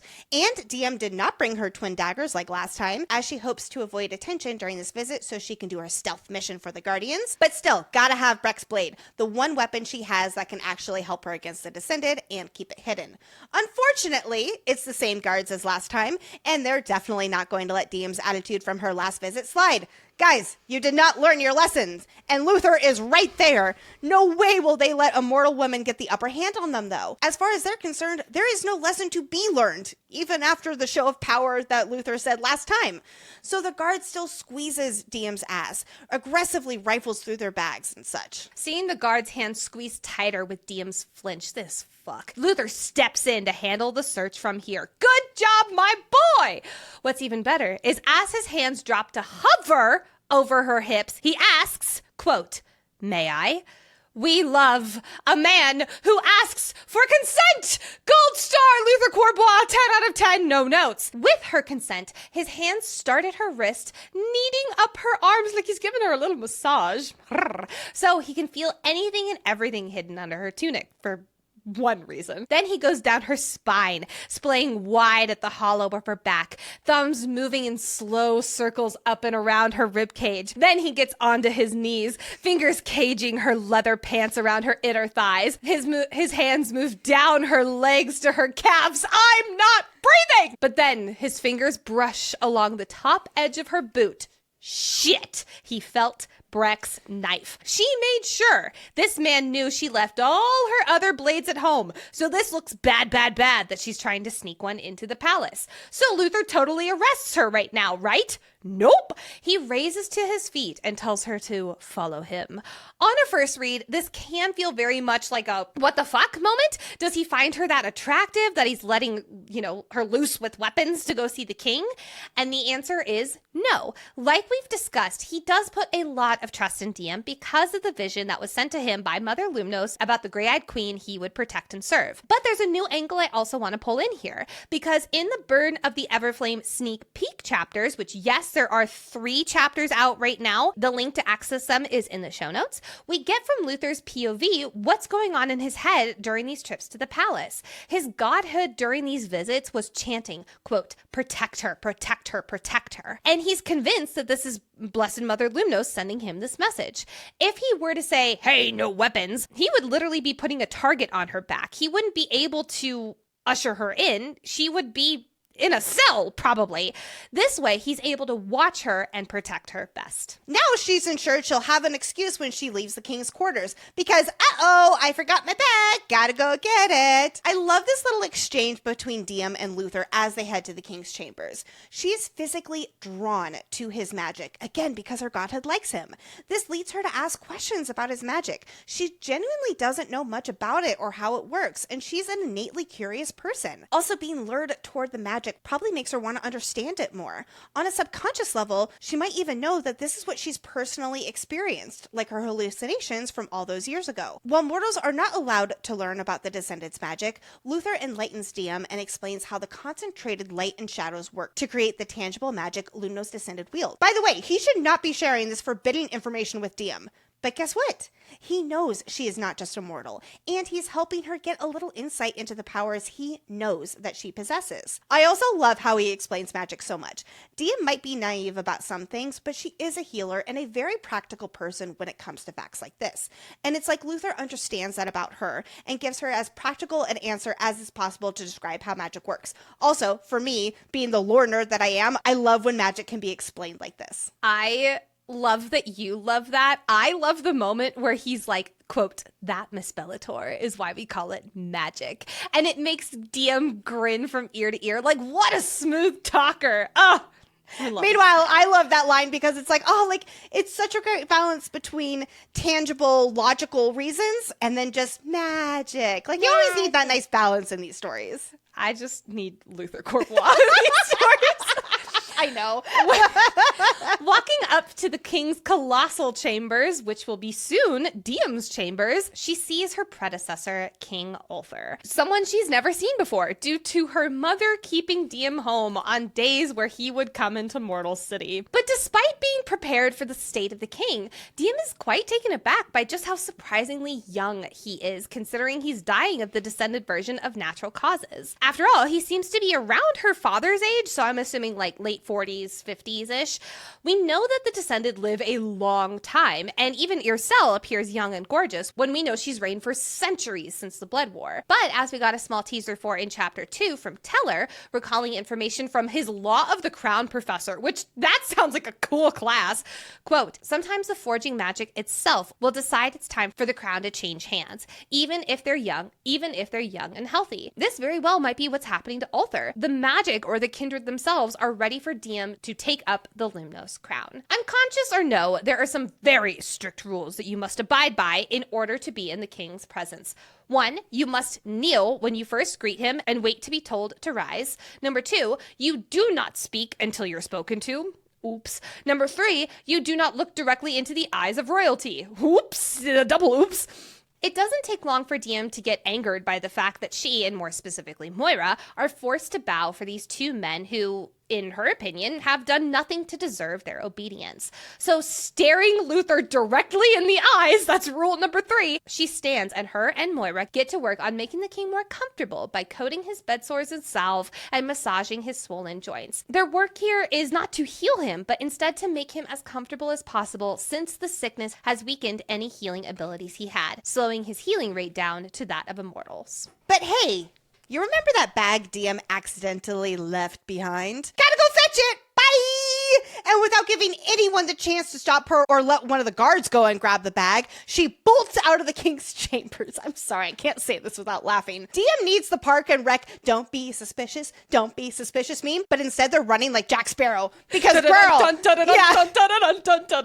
because girl, your 20-year-oldness is showing. And yet, it works. Sort of. Somehow. Kind some of. way.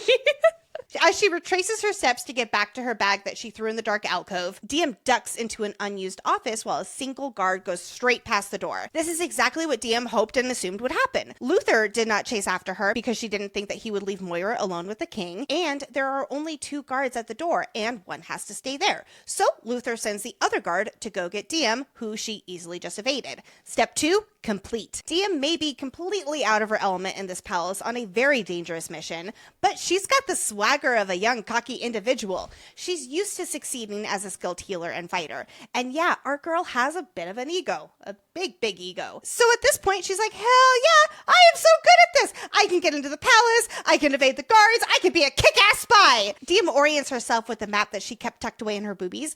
And let's just say it's not up to my standards as far as maps go.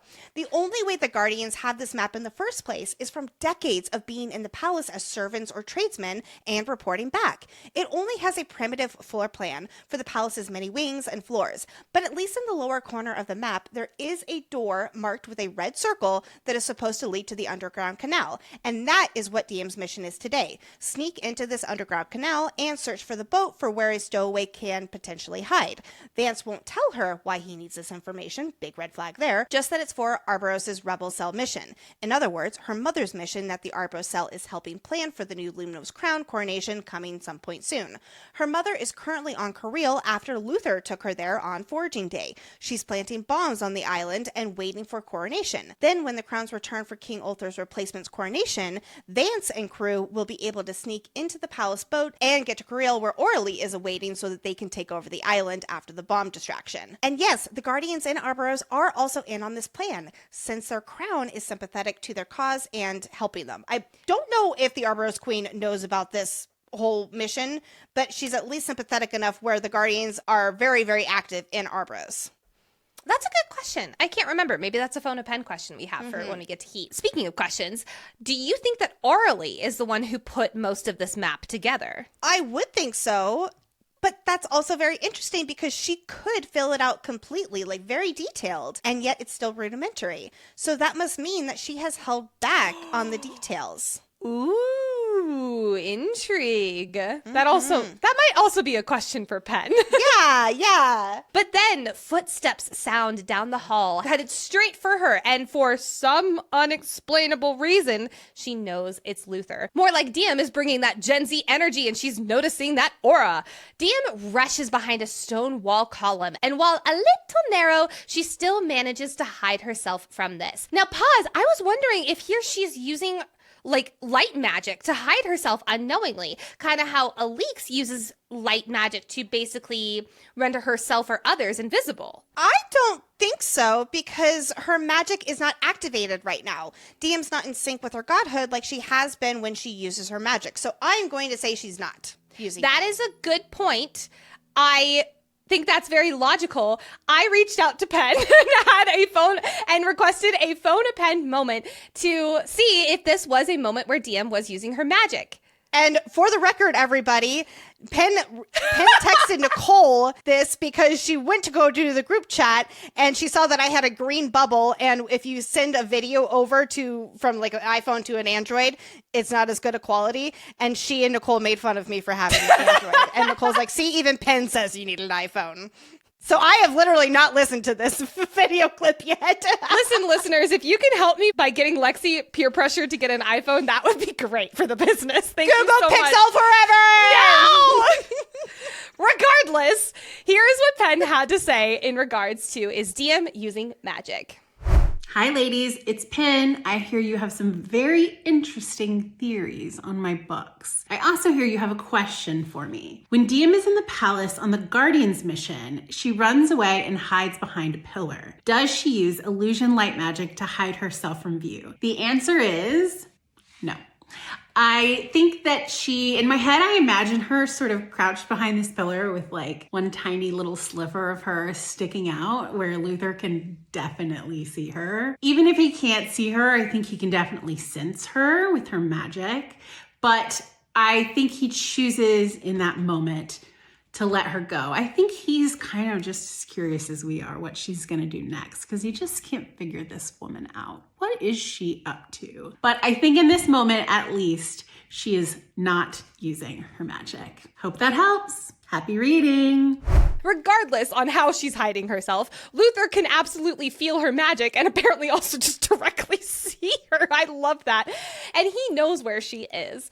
While we as readers with context around the whole series know his intentions are here to protect, like we brought up earlier in regards to his chapters at the beginning of Burn, Diem here does not know that at all. She believes this man had something to do with her mother's disappearance, specifically around, orally blackmailing him, and then he did something to her. He is very mysterious, and while they've had this pull towards each other, he did still hurt one of his guards on her last visit, and in her eyes, he's a little unhinged. Just wait till he stabs a guard in a few minutes. She knows from Teller that he is the #1 pick for the crown, and he's extremely powerful. And at the end of the day, he is a descendant, and Diem is livid and feeling so prejudiced against them all at this time. So anything that Luther would say to her would be colored in that light.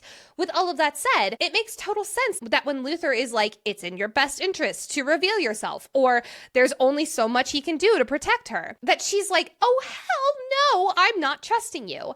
Then he says more urgently, quote, "Don't end up like your mother. She betrayed me and lost my trust. You should learn from her mistakes." Again, I'm gonna be Team Diem here for a second. Me too. Because Luther doesn't know what she knows. He will ask her early next book and be quite shocked at her lack of knowledge around Orally and her schemings. So in Diem's mind, the "don't end up like your mother" is don't end up missing.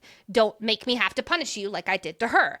So I would do the same thing Diem does here. I would continue trying to make myself as small as possible, because if she trusts him and leaves her spot, he could have her arrested and have her, quote unquote, missing like Orally. Yeah, I am fully in Diem's camp of mistrust here. Like, Absolutely. I love Luther, and I know that there's supposed to be an air of mystery, but she has got a good point. Yes. Well, and then when Luther is talking to his guards, he says very ominously, bring her directly to me. We know that this is so that he can best protect her. But Diem thinks it's so that he can punish her personally. That's terrifying. Meanwhile, from Luther's POV, this is a repeat of what he experienced with Orly. When she was a palace healer, he caught her spying and knew she was part of the Guardians. So here, Luther is wondering if Diem is also spying. It sure seems like it, with the way she is sneaking around, like her mom had, but Orly was probably much smarter about it. Diem, where she didn't get caught on day one. Diem is absolutely playing a dangerous game, just like her mother was. And her mother lost Luther's trust. So here he is asking Diem not to put him in the same position as he was in with her mother. He has given her a lot of trust. She literally has a Fortosian steel blade in the palace right now, seeing the king, and he knows about it. And he's here being like, can you not make yourself seem so bad right now? He's just saying it all in a very ominous way because he doesn't know how clueless Diem is to what her mother was actually doing. He has no idea that she doesn't know what he knows about her mother. Walking back to King Arthur's chambers with her tail between her legs, this is a unique instance for Diem. She is used to being the best in her field and the master of her craft. She is very high off her successful mission for the Guardians at House Benette, and while hesitant to do this one, it wasn't from a place of feeling incapable. She feels very capable. This is one of the first of many moments we're going to see Diem have to deal with failure. And she does not handle it well. As she begins choosing to step out of her comfort zone and go down her own path, she's going to stumble. She's going to make mistakes. She's someone who is used to being an expert and damn good at what she does. And now she's a novice who, at least up until this failure, had the confidence of that expert that she was in a different profession. And now it's like, oh shit, the guards are all coming and Luther's onto me and he knows where I am. And yeah, this is not going to work out. There is no way I can make it to the boat. So I might as well go back to the chambers before I actually get killed. And while on the outside, she seems calm, cool, and collected, admitting that she just took a wrong turn. Oh, Diem. Inside, the fight in Diem has extinguished, both figuratively and literally, as that ever-present voice doesn't even whisper to her. And she allows the guards to easily capture her and put a knife to her neck. More on that in a moment. So yeah, these guards are jumping into action upon her arrival back to the king's chambers. Diem's like, I just got lost coming back from grabbing my bag. But they're having absolutely none of this. They surround her. One rams Diem up against the wall. All the while, Moira is wailing in distress, doing her best to de-escalate the situation to no avail. Moira knows that this could end up with both of them killed, and their families even killed too. A guard slashes the bottom of Diem's bag, sending all the healer's things shattering to the ground. What a waste, as they accuse her of having poisons. There's even a knife, like Nicole was just saying, to Diem's throat, and she can feel the blood slide down her chest as it slices her skin, and she feels the pain. That is very important there, because yes, she just got cut. The Descended have Fortosian steel that can slice anyone's skin, like a fellow Descended. And listen, I am not condoning these guards jumping to violence here with Diem coming back. But I also have to point out that she is an outsider who just bolted out of the king's chambers and went missing. And none of the guards, or Luther technically, could find her. You don't do that in the palace. Yeah, they are going to be wary of what she is up to and not fall for her perceived innocence. Like, she's like, why are they not believing me? It's like, because girl, you are not innocent. Luther steps in and homeboy is pissed, and boy, oh boy, I get it. Luther doesn't trust many people, or really any people for that matter, outside of like Taryn and Alix and Mother Lumnos, who he's been kind of blindly trusting the vision she sent him as guidance with Diem. Now he feels like Lumnos has steered him wrong, and that he's misinterpreting the vision, and that he might be letting a bull in a china shop loose in a palace. So he's at a crossroads. Continue putting his trust in the faith that he believes in, or cut his losses with this girl who seems to have a death wish. And at the end of the day, that protect her chant wins out. Luther asks two guards, Rygorn and Yannick, to step forward. One who pushed her into the wall with her capture, and the other who still holds a bloody knife in his fist from Diem's neck blood. Taking that very dagger, just using his shadow magic, Luther's shadows plunge the knife into one of these two guards' stomachs. Whoa! Okay. Yes, the protect her chant really won out here. He's furious that this woman was hurt who he believes is basically their salvation. And he, let's be real, is also hella attracted to her. He's pissed, don't get me wrong. So he's taking that anger out in a way that at least involves stabbing the guard in the palace that, you know, in a place that is like at least no vital organs or at least a few veins with and so you know, he's taking it out in a healthy way, huh? He's playing voodoo doll, but with a descended man. But, you know, the descended man, he'll be fine. He might just be in pain for a few days. But then he does take his anger out on Diem by telling her to leave and that she should be, quote, grateful is with your life. Luther is not someone to be undermined. And yet here Diem is undermining him at literally every chance she can get. His guards are reacting to Diem and therefore undermining Luther in the process. Luther's kind of stuck between a rock and a hard place here, as his loyalty to Lumnos and his loyalty to protecting the palace from this gray-eyed woman Lumnos seems to have sent are pulling in opposite directions. He's probably like, Mother Lumnos, who the fuck is this person that I have to protect you? He's like, I thought I did my trial with you, but apparently you're testing me, woman. Yeah. After leaving the palace miraculously with her life, Diem deservedly gets the silent treatment from Moira on the way back to Mortal City. Moira follows the rules at the palace. She has listened to what Diem wants and given her the chance to be the palace healer against Orly's wishes. She has tried on several occasions to help Diem understand what it means to be the palace healer and what is expected of them, what the protocol is.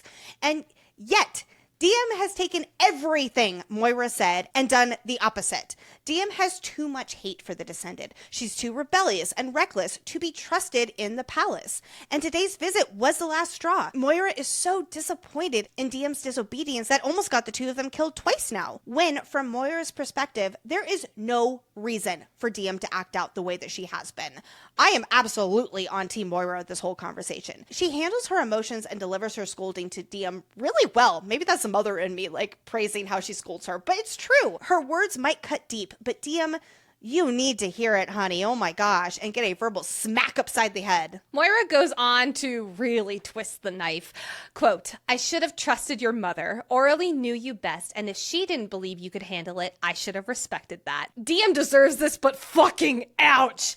Diem is never someone who thinks she can't handle anything like we were talking about earlier. She's a I'll figure it out or die trying kind of a girl. So Moira pointing out that her own mother thought her incapable of this, which isn't true, but damn, it still stings. And now Moira is chastising herself for not listening to the wisdom of Orly.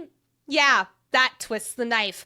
Remember in episode 1 where I mentioned Diem's, quote, strategic thinking? Yes, she is a very strategic thinker when she is thinking straight, which she hasn't really done since going off the flame route, and especially she hasn't really done since she's opened her mind up to the ways of the Descended and how they oppress the mortals. And this time is no different.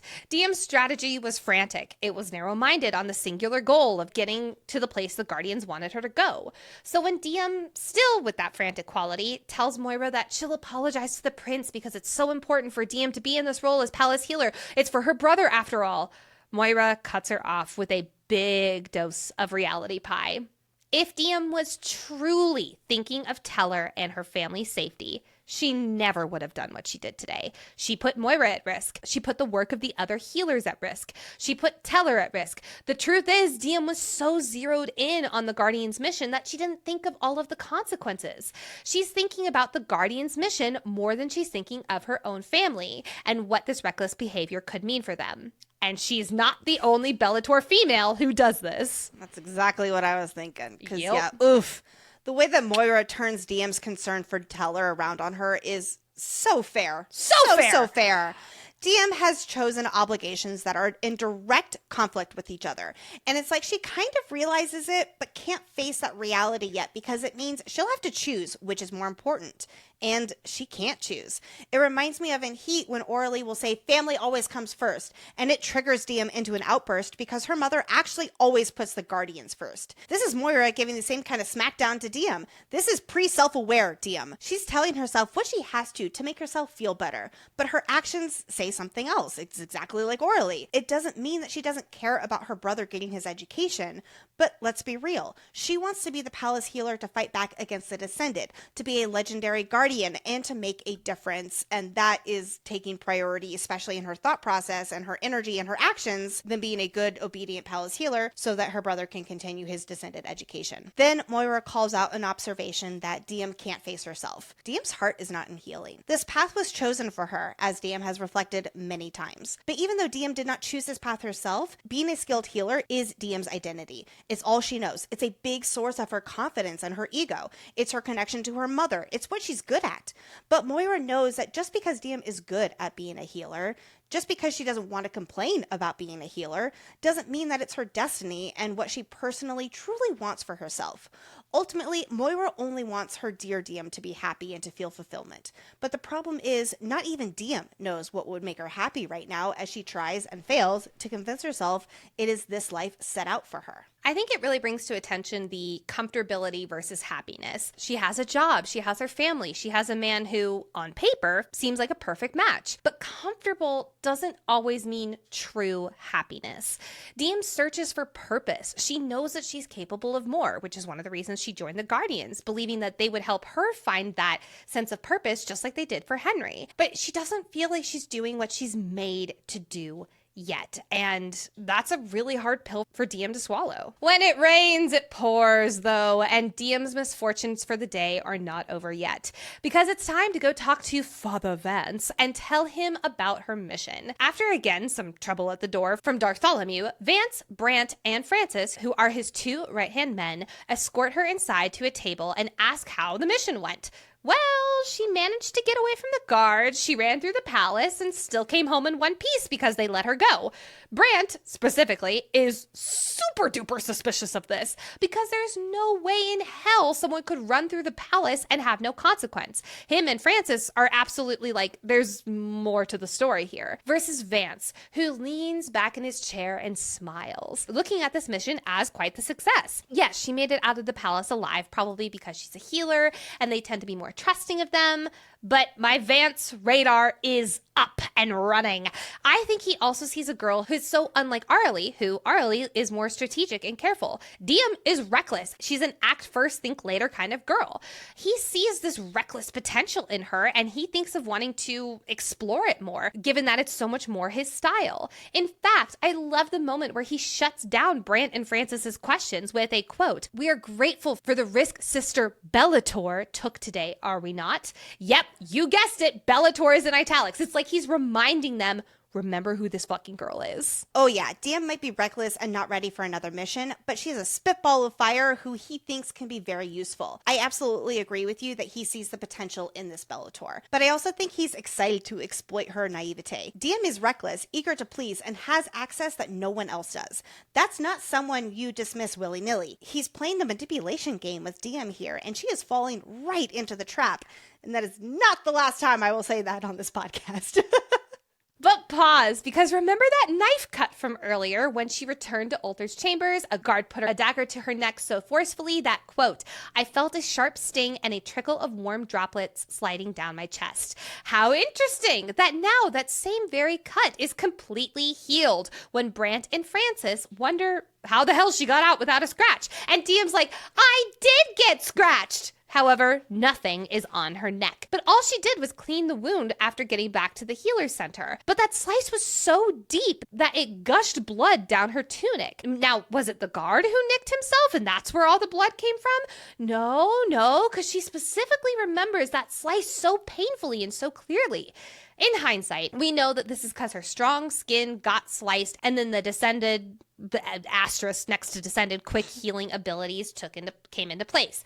There's even this moment where Luther is staring at her neck, seemingly to be raging in fury at the cut. And while I'm sure that's part of it, yes, he cares for her, I absolutely believe that he's also seeing the wound stitch itself back together fast. Even later, when Luther points out to her the cut, she feels for it and she's like, it's a scratch. It's just but a scratch. Hardly worth stabbing anyone over. And his eyes widen in shock. First, he saw earlier just how deep that scratch went. And second, he's again seeing proof of her being a descendant. And he's like, hello, do you feel that? Which brings us to our favorite game. On a scale of 1 to 5, how Dulu is Diem? Oof, this is going to be a high rating. In the moment, are things chaotic? Yes. But she has now had time to simmer down from the adrenaline. She even went to the center and cleaned the wound, meaning she saw that there was something there to clean. But now in this meeting, she's gaslighting herself again, saying maybe she wasn't the one hurt, even though she felt the pain, aka I can't trust my own memories in this instance. I want to give this a 4.75, but someone won't let me do that. So I'm going to go with a 4.5 on the Dulu scale. The only... You asshole! I'm laughing because there's a few lines here. I know, I see that. No, I see it. Quote, I really want to give a 4.75, but I said no to those in episode 1, so I'm divided between a 4.5 and my first 5 rating. Okay. We can have this be a 4.75. Thank you. Okay. Thank you. The only reason this isn't 0.25 points higher and the first 5 out of 5 I'm giving is because she is gaslighting herself due to the all-consuming fear of being descended. She is extra prejudiced around them right now, and she's having this internal freak out as she's talking to the Guardians, who are very, very anti-descended. But that fear is starting to run out of excuses. Just starting. So 4.75. Thank you. Yeah, I am trying really hard to save my 5 for next episode, but even in this moment, there are long buried suspicions that are coming to the surface for Diem, and she has to consciously tell herself, no, this was a hallucination, it can't be more, it couldn't possibly be more. At this point, she does know it is more, but she can't bring herself to acknowledge the truth. 4.75. Yes.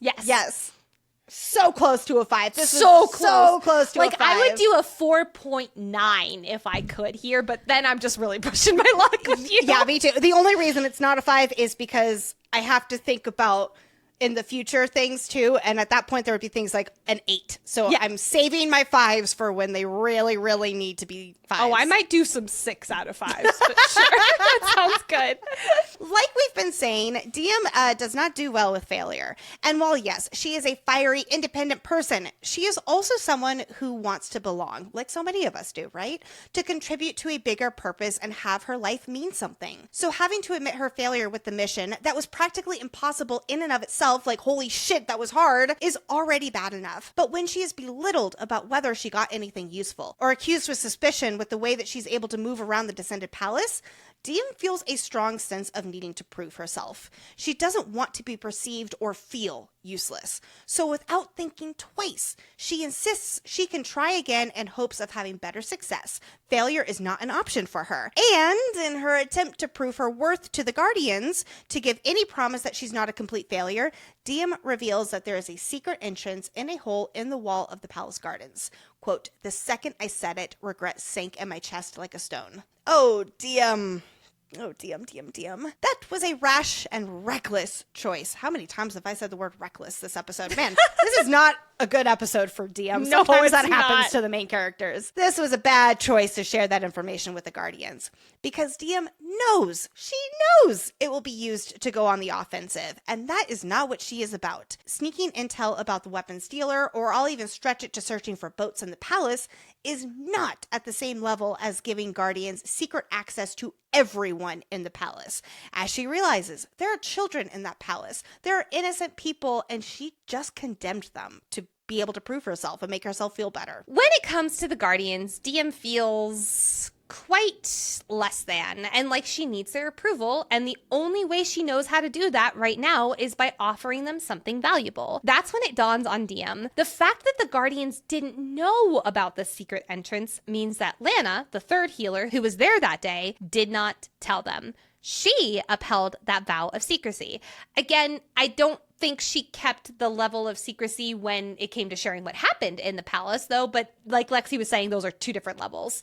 And, oh, woof, that fills Diem with a seemingly never-ending wave of guilt. So much so that she has to remind herself of all the horrible things the Descended do on a daily basis to feel justified and that they deserve this betrayal. After all, Diem is someone who holds patient healer trust so sacred and as one of the very things that define her. So realizing that Lana did uphold hold that sacred vow is just one more way that Diem wasn't good enough, or like Moira said, her heart isn't in it. She's in a constant pull between her morals as a healer and wanting to take down the Descended and serve a greater purpose that she chooses in this life. The truth is, Diem's guilt isn't just about what she shared. Yes, it's definitely part of it. There's children in that palace, blood and cheese situation could happen at any moment. But it's also about what that act reveals about her. That in her desperation to be seen as enough from the Guardians, she crossed that line and cost her a piece of herself. And there's no takebacks, no matter how much she wishes there was. After Diem's eyes betray her and she spots the hidden entrance on the maps that the Guardians hurriedly provide her, naturally, Vance is very, very intrigued. To try and gain a little control over the situation that she already gave away,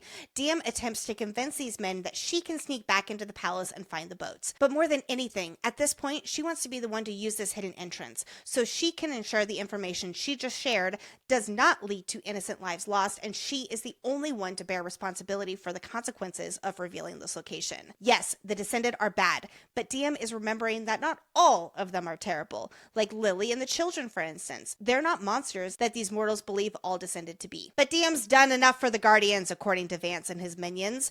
Diem was lucky to get out of the palace today with her life, that is definitely true, and she put herself in that dangerous position because she pulled a rookie mistake and acted like a reckless amateur. The intel she just shared with them is way too valuable to risk on her and her alone to execute. As Diem reflects, the fact that what she just revealed will make more of a difference than she realizes, and knowing what these men are capable of, it's like she knew better, but her emotions in the moment and this drive to need to succeed and prove herself led to this situation. One of the reasons Diem feels like a realistic character and a unique FMC is because she makes these kind of mistakes. She has these big ideals and stumbles along the way of trying to make them happen, because to achieve one goal is to forsake her values on another, and that's a tough position for anyone to be in. And her character illustrates the human imperfections of trying to please everyone and ultimately making yourself miserable and leaving a trail of major consequences and damage. But this day cannot get any worse, right? Right? Wrong. Because as Diem leaves the Guardian's meeting spot, Henry is waiting outside for her. Before we get into the official proposal itself, I do want to take a moment and give Henry a few small gold stars. Number 1. He knew it was going to be a big day for his girl, so he wanted to show support by being there after she talked to the Guardians about her mission. And number 2, after Diem tells him all that went wrong, he tells her that he is still proud of her and that Vance and the others are wrong for telling her she's not ready to continue missions. I want to do my best, especially as I ripped him the L of the century earlier. I want to do my best to highlight moments where Henry is choosing Diem and their friendship over the Guardians and their movement. But about that friendship, though. What if that friendship was taken to a deeper level, like marriage? After Diem has had this shitty day, why not make her feel better? Jokes aside, Henry does feel like this is the perfect moment to pop the all-important question. In Henry's eyes, Diem is going all in on Guardian life. She's spying on the royal family. She stabbed a Descended, and he's horny for it. This is also just more evidence of him feeling like they are truly in sync. They're fighting for something together, and something that they both believe in. He sees their future clear as day. Oh, but Diem does not. Last episode, we discussed their different visions for the future. Henry is more traditional and believes that after they fight and win this war, Diem can be a wife and a mother, a supporting role to her husband, like what's expected for most women in Mortal City. But we all know Diem is not like most women. She is independent and can't imagine being tied down as a dutiful wife. Her own identity is everything to her. Part of the reason she's been a mess lately is because what she knew about her identity has been crumbling since her mother's disappearance, and she is lost without this confidence and self-assuredness.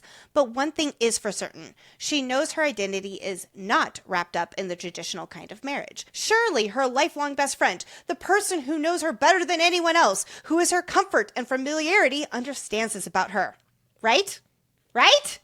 Oh, Diem. Henry's thumb, there's this moment where his thumb is tracing a path beneath her ear over and over. And quote, "My mind couldn't focus on anything but that movement. Imagining my skin eroding slowly until it was bleeding and raw." That's how you want to feel about a fiancé. Oh my God, yeah, that's the right feeling after someone proposes to you. Yeah. Oh my God, this is the moment where you're supposed to say, hell yes, and you want to jump their bones. But truly, yet again, we readers realize how much distance really has grown between Diem and Henry. Each of them sees the version of the other they want to see, that fits the mold they personally need from the other.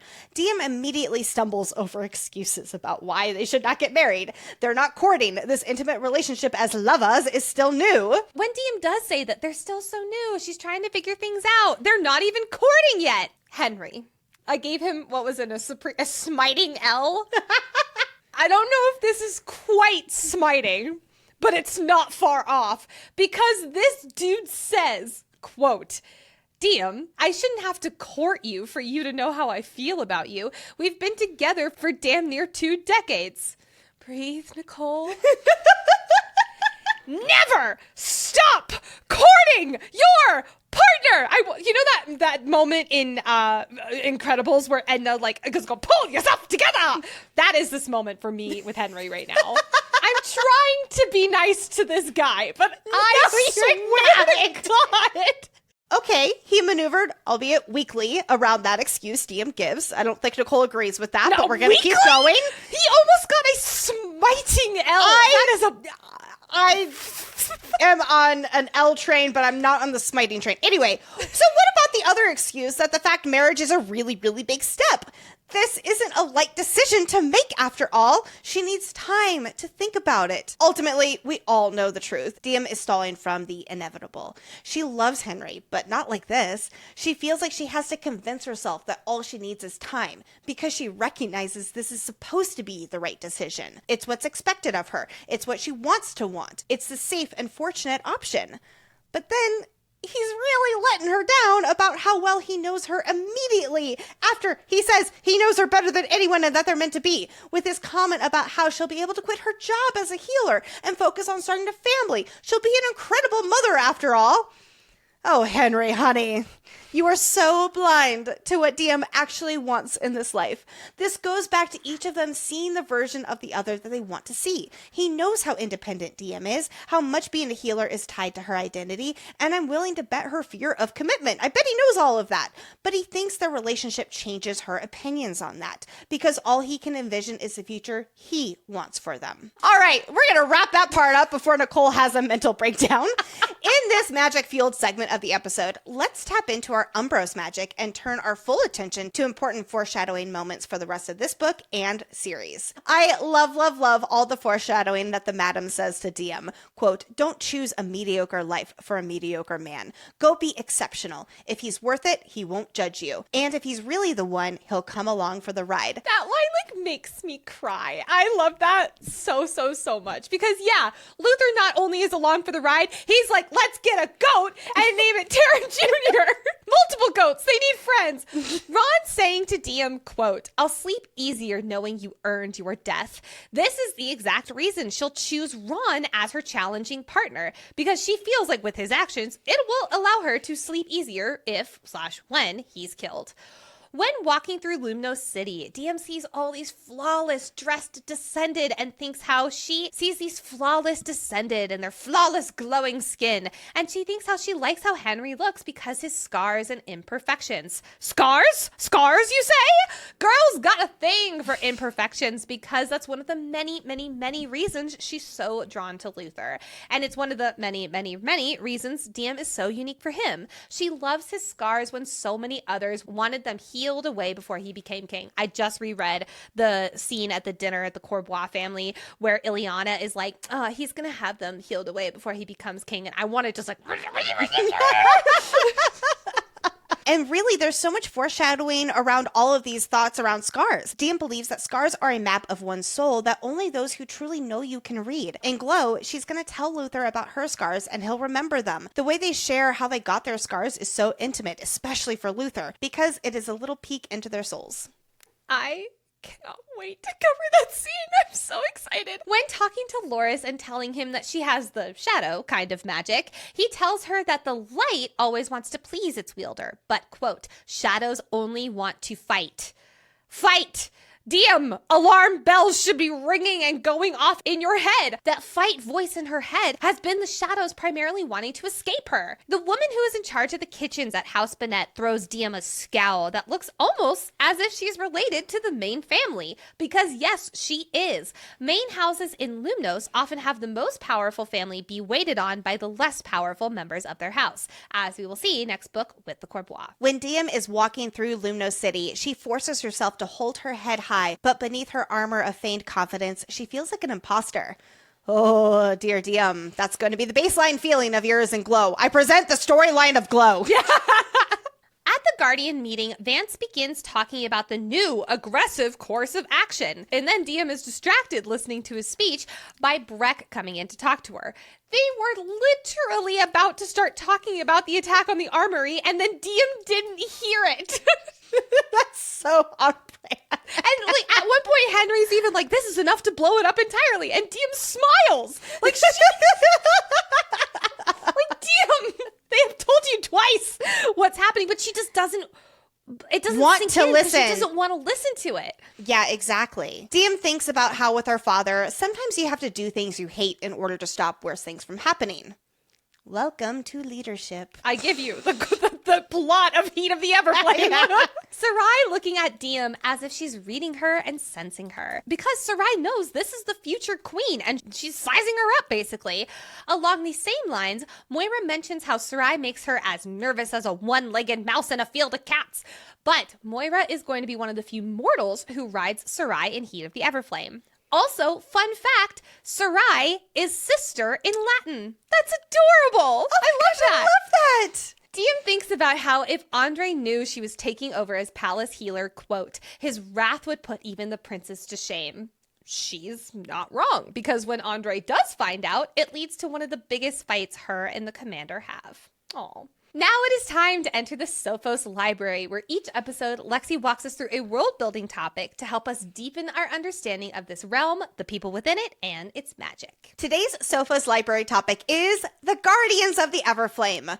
So first things first, who are the Guardians? The Guardians of the Everflame, more commonly referred to as the Guardians, is a group of mortal rebels that oppose the Descended rule and fight for mortal rights. Some of these Guardians, like Vance, are more extreme, and they would love nothing more than to see the fall of the Descended rule and exterminate all of the Descended. Other Guardians, like Orally, absolutely stand strong against the Descended oppressive system, but are more strategic in their efforts and are not as aggressive and bloodthirsty as Guardians like Vance. It was thought that during the Blood War, the Guardians were wiped out completely, but some of the rebel cells survived, and they've continued building their resistance group, operating as a decentralized network of rebel cells in secret ever since. During this time, they've been collecting Godstone weapons because those are absolutely very precious for the mortals to use against the Descended. I assume that they've been gathering Flame Root as well. They've been gathering other weapons and resources, all of this to help them for when it is time, which is in the very near future, to rise up against the Descended. While a huge majority of the Guardians are mortal humans, Descended have been known to help them out on occasion, like Diem and Luther that we know of course, and even the Queen of Arboros. Like I was saying, the Guardians' main objective is to resist the rule of the Descended and reclaim Amarian for the mortals. While they've been doing this in many ways and secretly building their strength and resources over literally centuries since the Blood War, nowadays they're starting to lean towards large, flashy sabotage missions to ensure the Descended see them as a real threat. They are ready to make themselves known, especially with Orally being gone on her mission and Vance taking over the Lumnos cell. Then the rebel violence will really crank up with Ophiuchi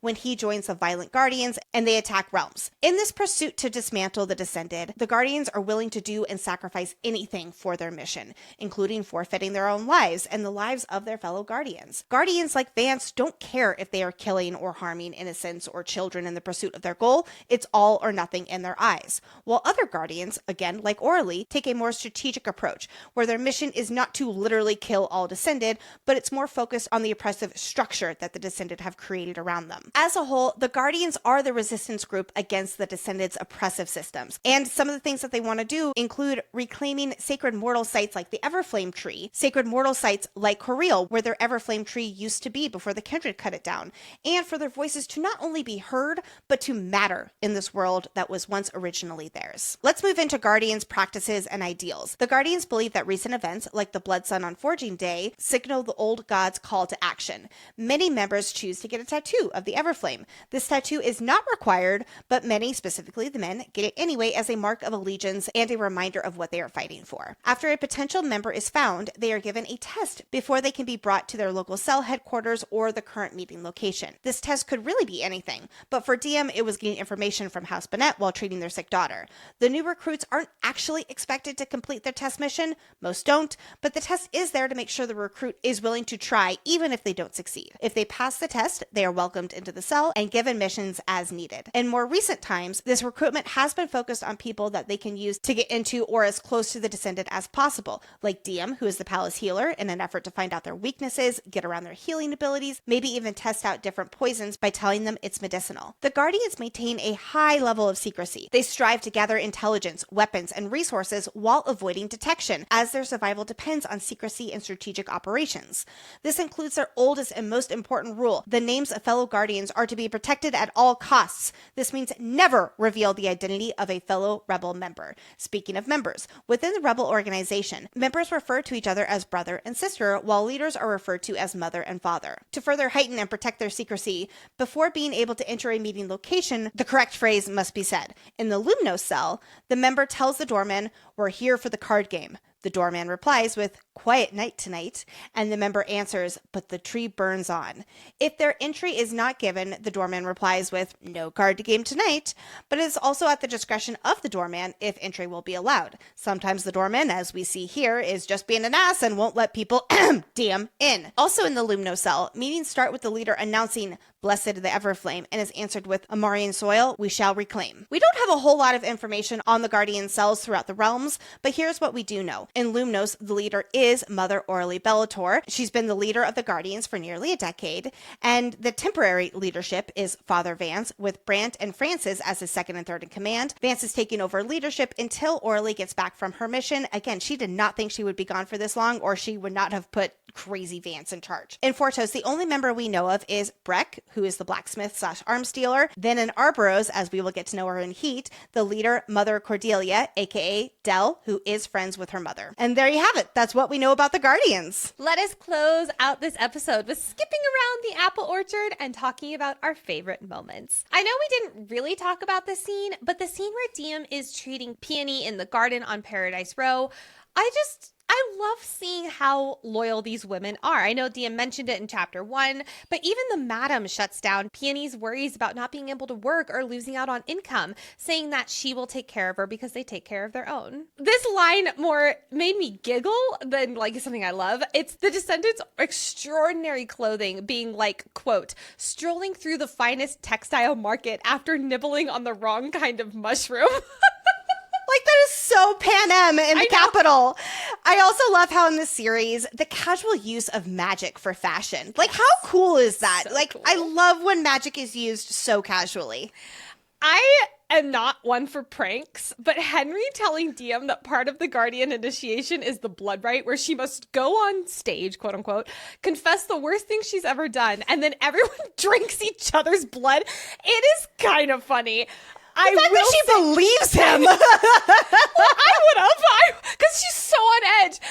I think he took it a step too far because he saw how panicked she was and he let it go on a little long, but it was still funny. I love lines like this, quote, "I wanted to burn my mark into the world. Here was my chance to start." I love all of these little mentions of burn, especially with the last book being burn as part of the title. Like, my antenna is going off. Ding, ding, ding. Something else I love is when DM thinks about how Luther looks annoyed pretty much every time she is around. It's so funny. I love them so much.